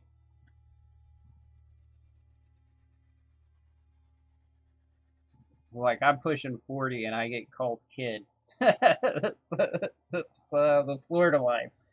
Let's see. If you really want to see some cool aquarium pictures, look up Aquascapes World Championships on Google Images. Insane.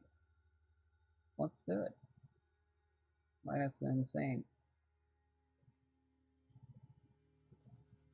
Let's see what pops up. This will be immortalized in the Artcast.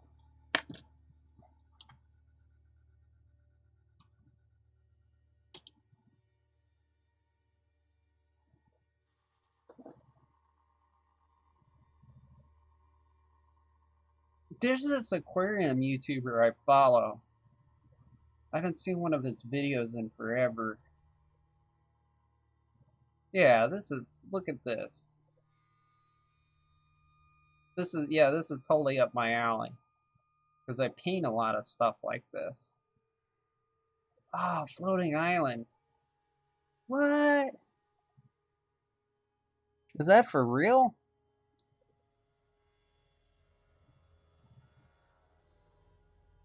So neutrally buoyant. Oh, I bet it's held by a suction cup in the back. At first, I was like, that thing's neutrally buoyant.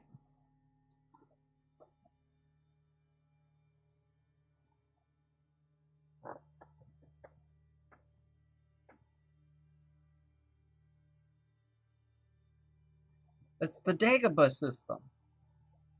That's right, R2. They need a little Yoda right there. That is sick. Absolutely wild. What else we got? Ooh. So like the Blarney Stone. And that, oh, there's another aquarium in the background. I really like this one. What? What is this? I'm not buying it.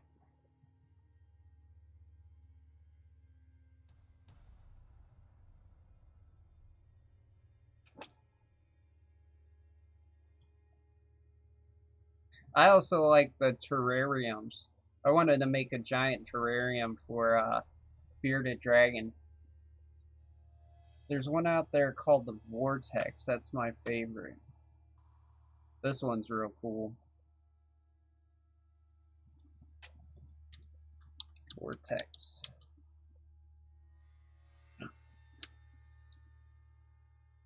That looks like one of my paintings as well.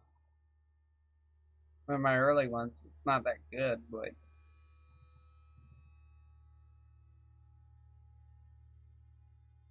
yeah, that's pretty rad. AGA contest. What's this guy showing us? Now they're all real plants, right?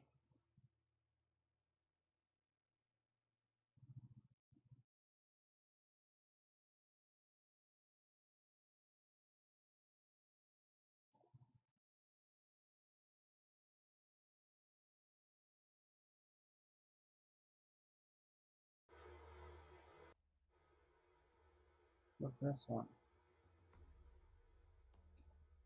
Oh, that's cool. What made you get into this?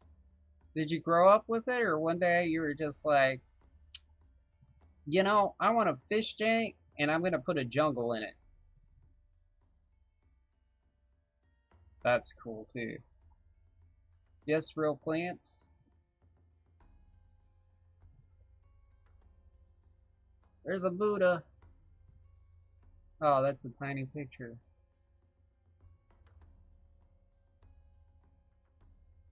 Yes, Seymour anyway. Come on. Don't baby me. I'm scrolling, right, Google? How you gonna put a disclaimer? I don't I don't get this one. Let's see. If you ever decide to get back into aquariums, let me know. With your artistic ability, I would love to see you do an aquarium. Me too. I have budgetary restraints at the moment, though. But when I can afford to do so, it's gonna happen. This one, I'm not. What it? Lush underground garden.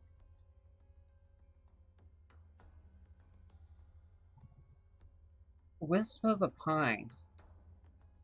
Oh, come on. The Laughing Squid mailing list. Oh, and you got ads on your junk? Ugh. I really should sell ads on my website, but I refuse to. Flash underground garden photo competition grade, aquascaping, crafting, aquatic plants, rocks, and other items in the aquarium. Competitive aquascape compete in a number of international contests. International aquatic plants layout in Japan. Figures it would be in Japan. That's a good thing. Planning aquarium does. So, do they bring their aquariums to Japan?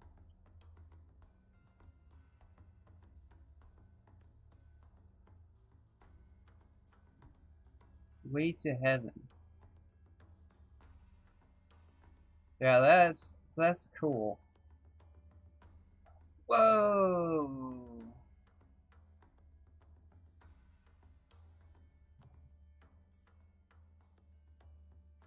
Third place? What? Gold Pride. I don't know. This one, I think I like this one better. You're kidding me. You're killing me with the ad smalls. I ought to make another website where I can just slap a bunch of ads on it. Let's see. They just take really good photos and the photo gets judged. Ew. Oh, interesting. Because I do macro photography. That might be my way in. Is flying out to people's houses and taking photos of these. Very interesting.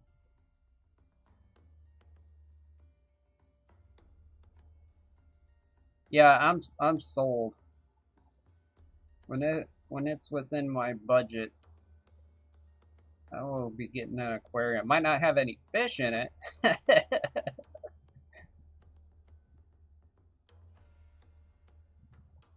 But this is definitely something that will happen one day. Oh yeah, I always too wanted like a bonsai tree. I know it's. Uh-oh, what happened? Go away, Rotary. Okay. It's kind of different. Way different.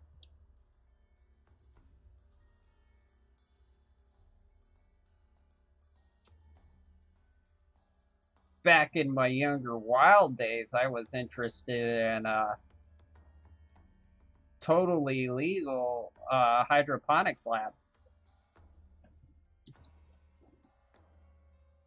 Let's see. How do I send you a photo? Via Instagram or Twitter would be the best way.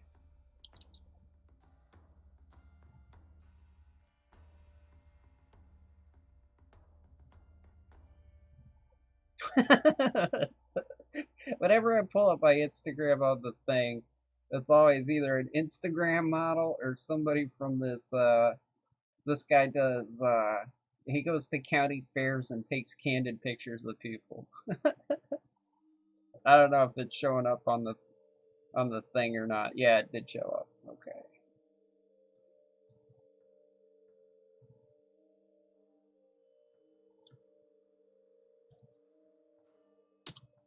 And we got Twitter. I'm on Twitter, right? I think these are the easiest ways to send me a photo.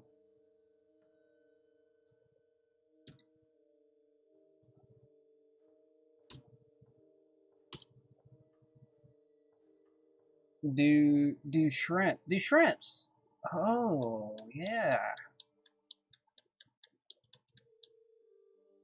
Shrimps are cool. Yeah, that's interesting. Alright, I will be right back in like 4 to 5 minutes. So I'll let Dr. Pepper. Feel like I just met Kennedy.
Where's all my stuff?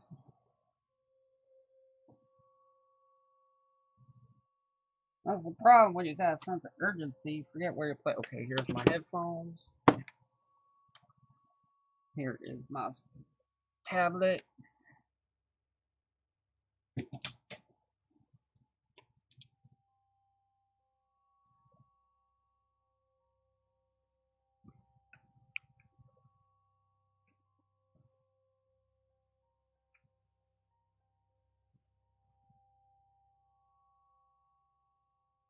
There's a quiet song on this video. You probably can't even hear it. Let's see.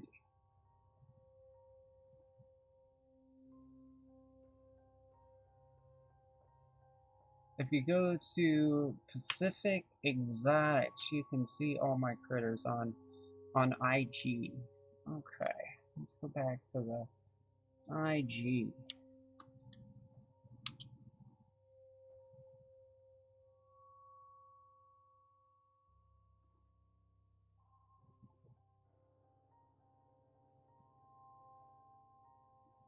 We can go to, oh, we got a photo, or got a message.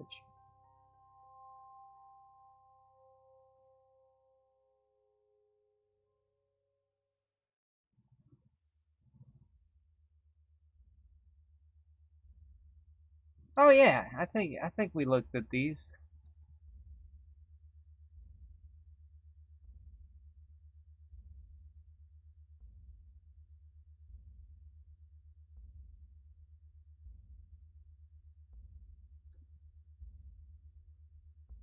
Yeah, I remember these guys up here.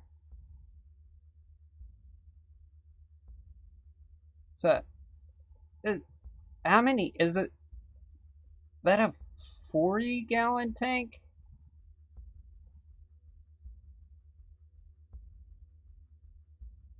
On Instagram. Okay, and let's find the other one. You said to look up Pacific Aquatics. Pacific _ exotics.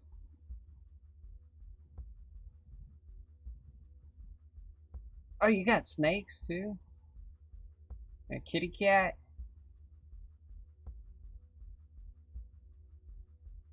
That's right, right? Pacific exotics.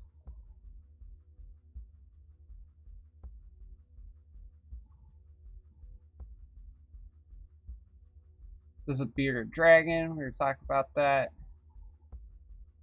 Is that a? That's an angelfish. Sorry. Okay, let's see if we can name. Let's pull this over here. See if I can recall my knowledge. Palaku,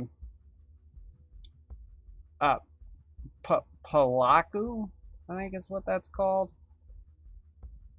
I'm bad with snakes. That might be a coral snake or a corn snake. Oh, sweet. That looks like a salamander. Oh, a skink. Okay. Okay. The bearded dragon, I know that. This is a feline. That was hard to guess. Is this a skink too? Oh, gecko. What's with his tail? Geckos of Instagram. Okay. Angelfish. Angelfish. Alrighty. Was I right on this one? Plico. I said a placo. I was close.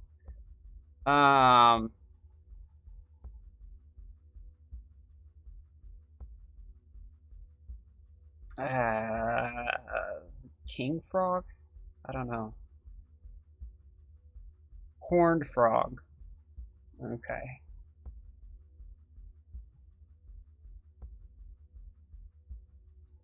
It's this one. Skink. I'm starting to recognize the skinks. I can't even see what's in this one. Oh, there he is. It's a skink too. Are these all yours? This is a corn snake. Oh, a hognose snake. Okay. Okay.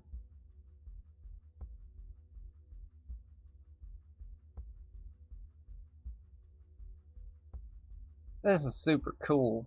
What is this? I don't even... Does that glow in the dark? It should. A guaramami. I like that fish. A ferret. Very nice. I followed, right? Oh, let's help the analytics.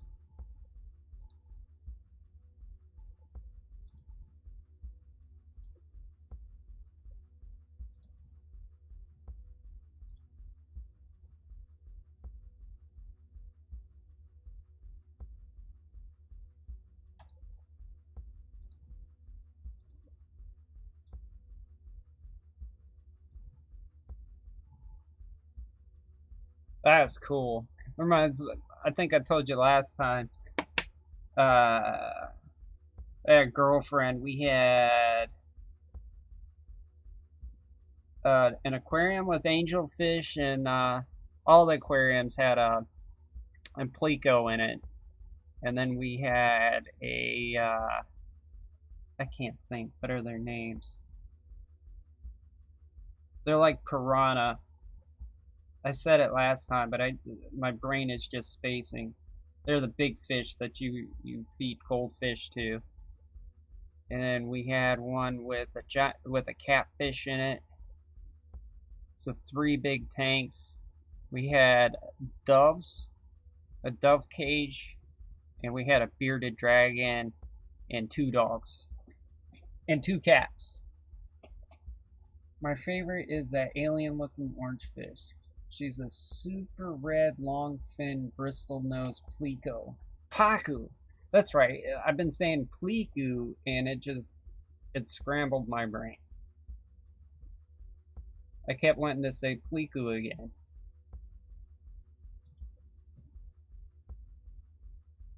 Two completely different types of fish with a similar name. We were always worried about the ick, the dreaded ick.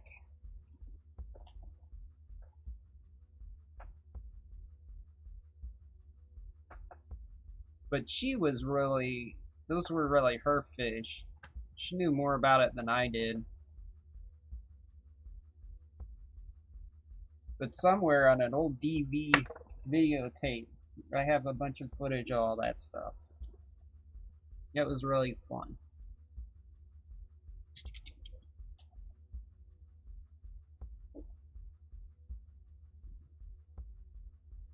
But every time I'm in the pet store, I like to go down the fish aisle.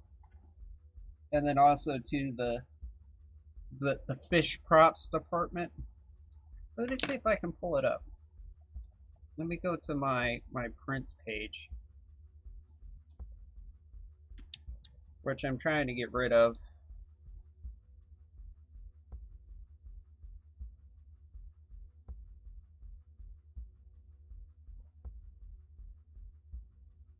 Oh, no, this is my website, but that'll work. It's in here too.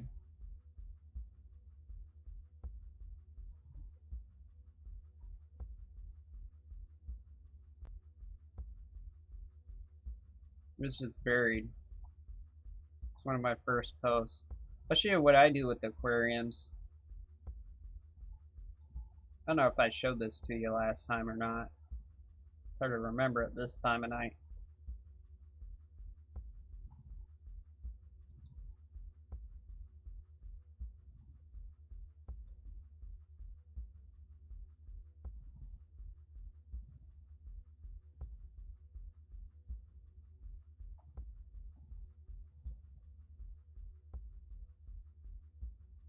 That's good. I've posted a lot this year. There it is.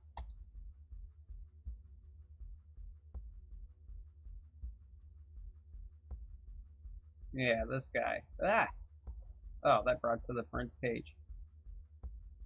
So you can see I got the standard rock with the little leaf on it. You can make out some aquarium props in here. Some beer bottles, but this is all done in an aquarium, and the orange light in the background is me with a lighter going back and forth. And if you look closely, you can make out that the blue light is glow sticks floating in the water. And what I do is I shut off the lights, and I turn up the shutter speed, or yeah, the shutter speed on it to about like 30 seconds. The only thing I did with this one is the gas mask here was just a little bit to the right, and I came in with Photoshop and just kind of straightened it out a little bit. That was the only adjustment I had to make. Other than that, that is, oh, and the border. You can see it's framed. I put a frame around it.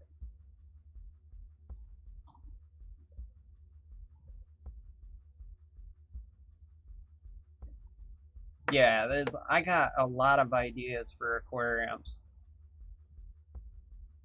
Well, you think about it, the reason why I say probably won't have fish in it is because you get really cool effects if you crack open a chem light, a glow stick, and you get what I call predator blood, because it looks like the blood from the movie Predator. And if you drop it on the top of the water, it makes these balls that just kind of drop down. And I think the fish would eat that and die because it's like plastic.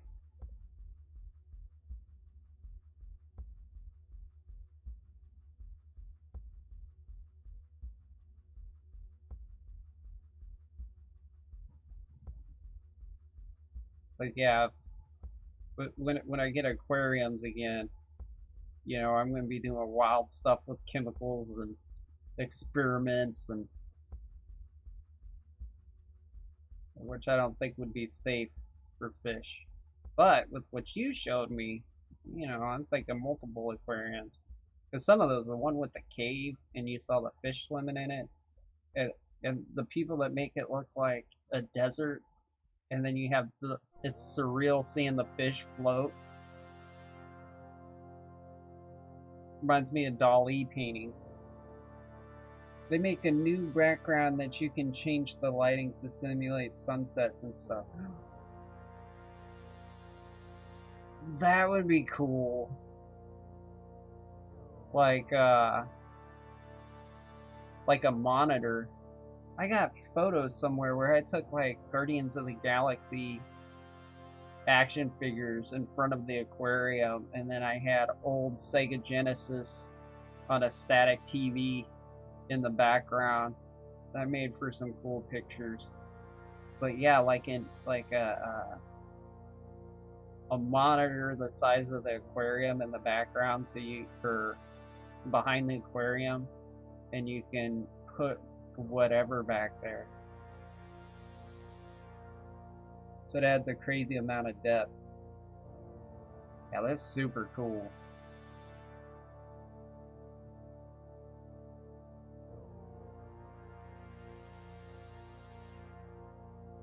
That's like something I always wanted to do too, and I don't know why I didn't do it in North Carolina. Is black lights around an aquarium.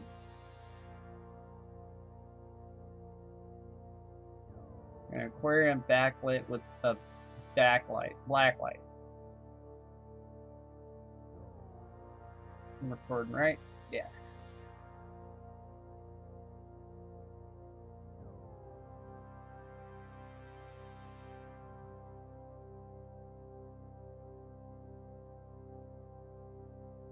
So, oh yeah, I just read that. So, are you from Canada originally? I don't think I've asked you that yet. I keep meaning to.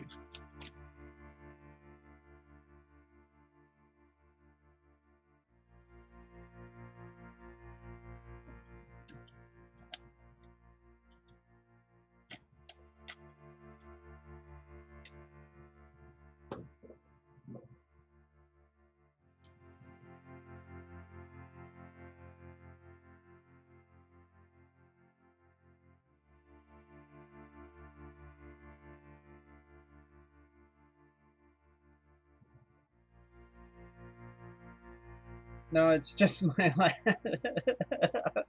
I'm sorry. I was thinking that too. I was like, that's probably his actual last name. it's not that bad. There's definitely worse names to have. Oh yeah, you're talking. Oh, I'm painting on the wrong layer. Am I? Yeah, we need to merge these layers. Let's get this up. Talking right here. Yeah, I paint a lot of octopi. Yep, I'm just nursing him till he's ready to become his own painting. It's getting close.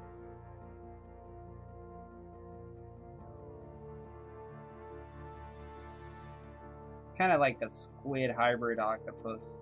It's whatever it wants to be.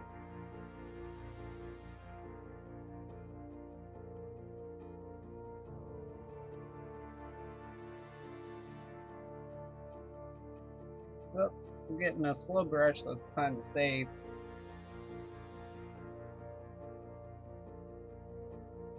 Yeah, one of my favorite pieces is that I've done is Heir to the Throne. I think I've made 3 videos about it. I keep remaking the video. It's because it's old. It's one of my first highly detailed digital paintings. It's really not that highly detailed, like, compared to this, but at the time, I was, like, very happy with it. Like, I had an artistic breakthrough. Every time I get, like, when I got a new YouTube channel, I made a bit, like, redid the video for it, and then when I got my website, I redid the video for it. When I have access to VR, I'll probably redo a video for it.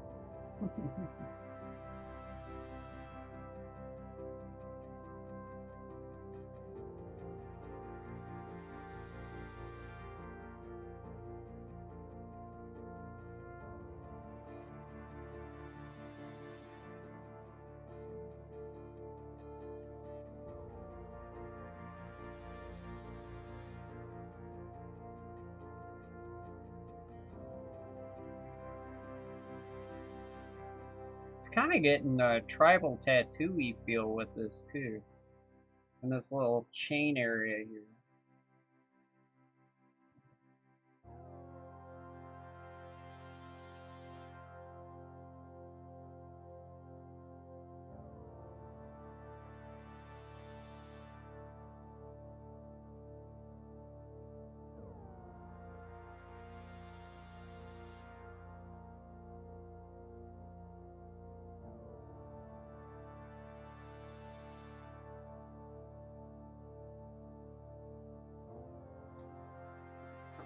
And if you do the aquatic stuff for aquariums, you could work with the octopus.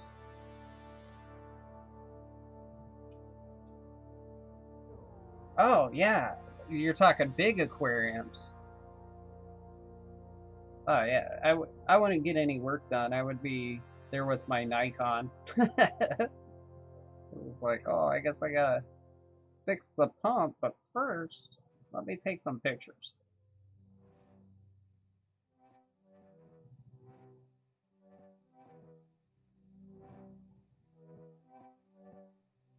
I have to look into the closest aquariums. I think I'm 20 minutes away from one.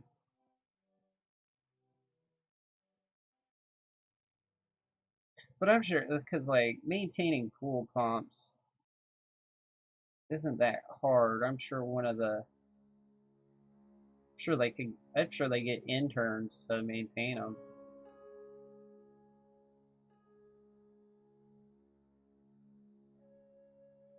And then you just call in a pool company to fix it.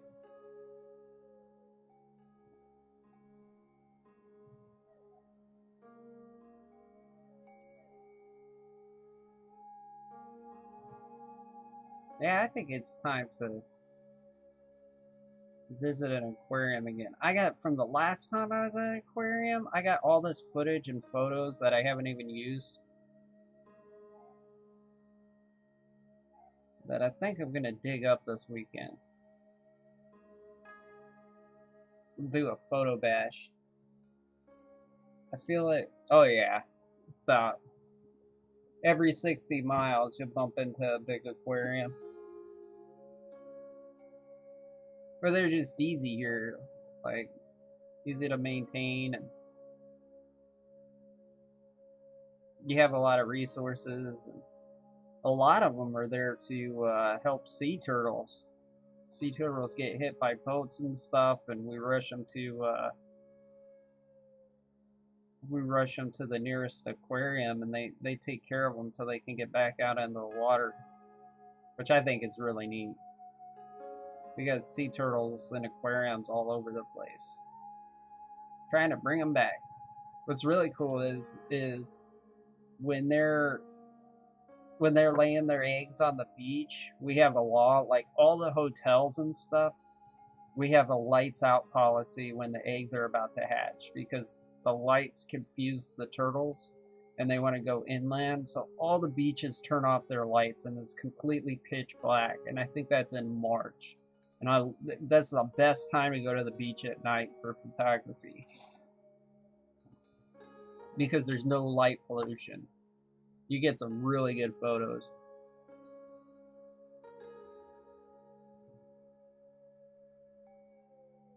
Yeah, Florida is interesting because, like, well, I'm sure you've seen it in Oregon too. When you're looking out onto the water, it's like you look out to sea, you see, the stars in the Milky Way, and then you turn around and you just see the lights.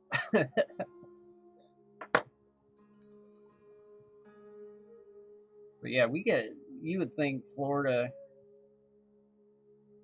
doesn't get pretty night skies, but like I like doing star photography a little bit too. I don't have the best equipment for it, but every once in a while I give it a shot with what I got.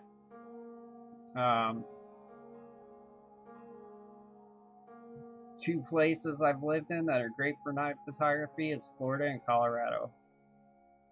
Because you got the glades too, the Everglades. You get out to the Everglades and there's no lights. And you can get good photos of the galaxy.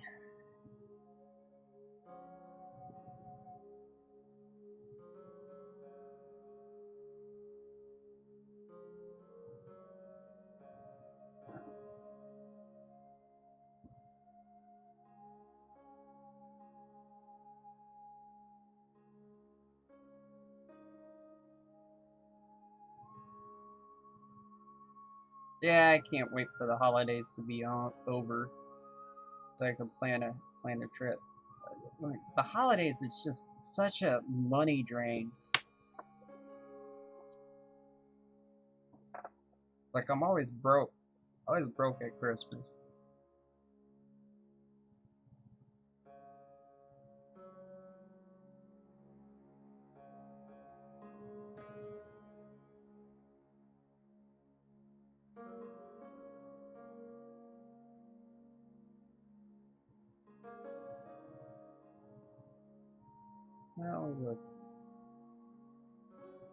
How long have we been going? Yeah, 3 hours. Nice.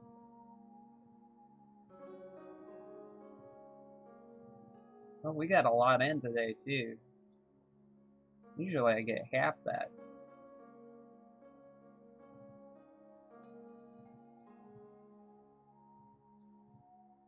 You can see the amount of detail there. That's like 3 hours worth of work. So imagine all these clouds. So this is, oh well, that's more than 3 hours. That's probably, we'll just go with 6, but I think it's 9. There it goes 6, 12 in this area, and then 18, probably this section because it's one long strip, is 24. This right here is 30. So yeah, just the blue clouds alone is going to be like 40 hours. Yep, that's a big piece. I don't know if it's the best composition for that, but I'm pulling out all sorts of gems from it. So probably be realistically working on this for a couple of years. So I did the cosmic space paintings, the spray paint art, for about 3 years, and then I started seriously painting digitally during that time, but I would do a piece here or there. And then in 2016 I really started the digital sketchbook series where it was constant. So I think a safe bet would be 2016. And I've always drawn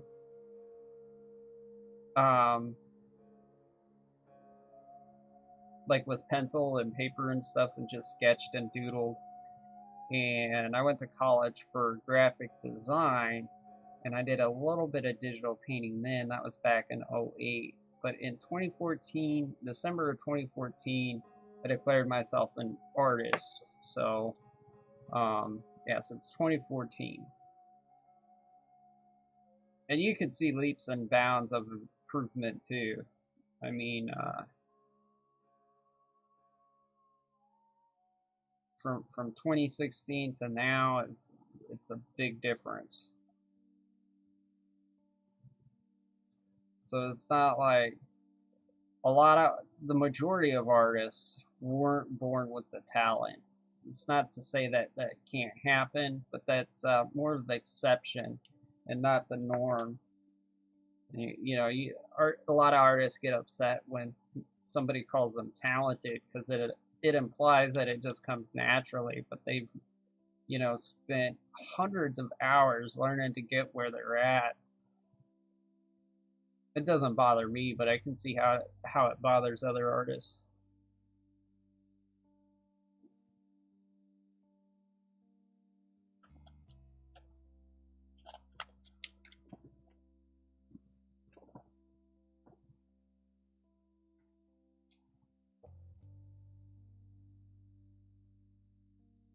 I can't wait for this to become its own thing. The only problem is it's so small. When I blow it up, I'm gonna have to go back in and do details. But I'm fairly confident that this right here I'm gonna be working on it for a year. Unless something better comes along. Art is one of those things that get better over time. The older you are, is when some of the best work will be. Oh, well,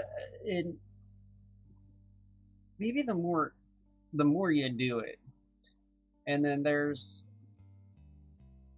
different types of knowledge too. I mean, you've got your YouTube knowledge, like your training, instruction, and then you've got practice knowledge as well, which is good.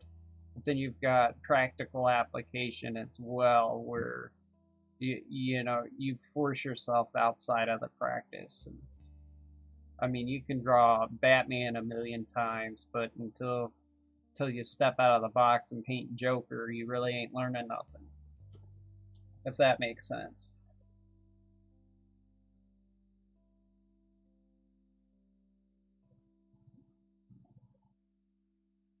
And I think there's an actual term for that. That's just how I'm remembering it at the moment. I think Draw with Jazza has a video about it. That's a little bit more articulate. Has more scientific terms. It's just like music though too, and same with the aquarium stuff. I'm sure. I mean, your first aquarium's not gonna be as good as like what you work on now, because you come up with new ideas, you find out what works, especially if they're living. Living plants. You got to keep those things alive and keep them happy so they don't like droop over. 1 year, my goal is to enter into that aquascape contest. Yeah, do it. I need to enter contests. I'm shy though. I got imposter syndrome.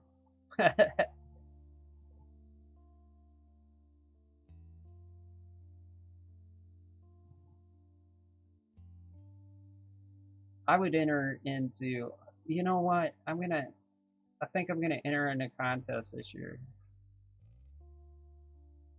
I watched this interesting video.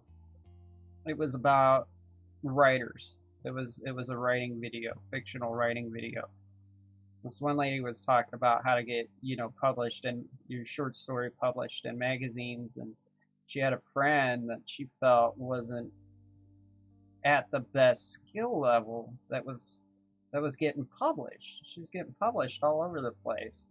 So finally she asked her friend, is like, how do you get published so much? And she goes, I make a goal to get 100 rejections a month. She goes, I don't worry about the rejections. It just means that I'm trying. So she just applied for everything that she could, and then eventually you get so many rejections, you're going to get an acceptance, and that's just math, probability of large numbers. Problem is when you're doing that, it's like posting everywhere. Like, you got all these social media platforms, and it's just like, I could spend all my time just posting. you know, and doing the hashtags, and crafting the perfect post, and that leads to burnout. You know, which is why my Instagram kind of sucks right now, because it's a pain to post to Instagram compared to, you know, just dumping it on Facebook or Twitter and moving on to the next thing.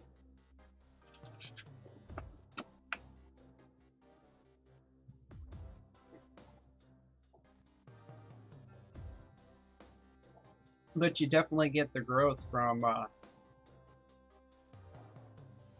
Instagram.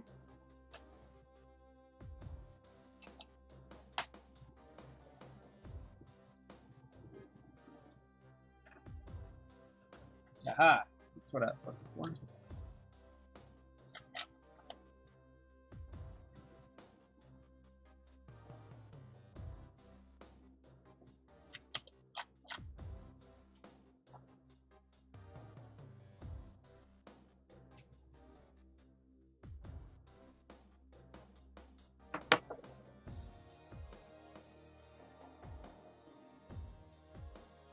That is creepy. We're gonna have interesting dreams tonight. What's cool about this method of painting too is I have vivid and wild dreams. And I think the dreams translates into the paintings as well. Yeah, I just need to build my confidence and gather more knowledge on the different techniques. What's good about contests too, is constructive criticism. Mostly, sometimes you get, you know, just bad criticism, but you'll find people in contests that will point you in the right direction, and other people will just kind of pander too. But you have more voices when you put yourself out there, and that's as much advice to myself than in general. That's some revelations I'm having at the moment from this awesome conversation.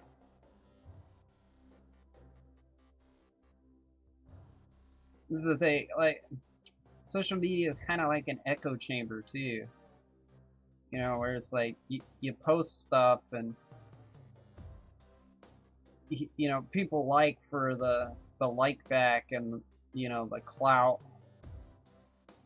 And you know, that's the game. There's no judgment here. It's just stating how I feel about it.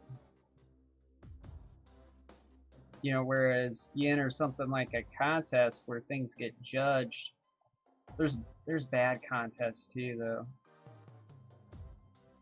Like if the winner is judged by likes, you see that a lot in art contests. Somebody will have something that they spent 20 years on, and an Instagram model will paint a stick figure, and the stick figure will win the contest because the contest is based off of likes.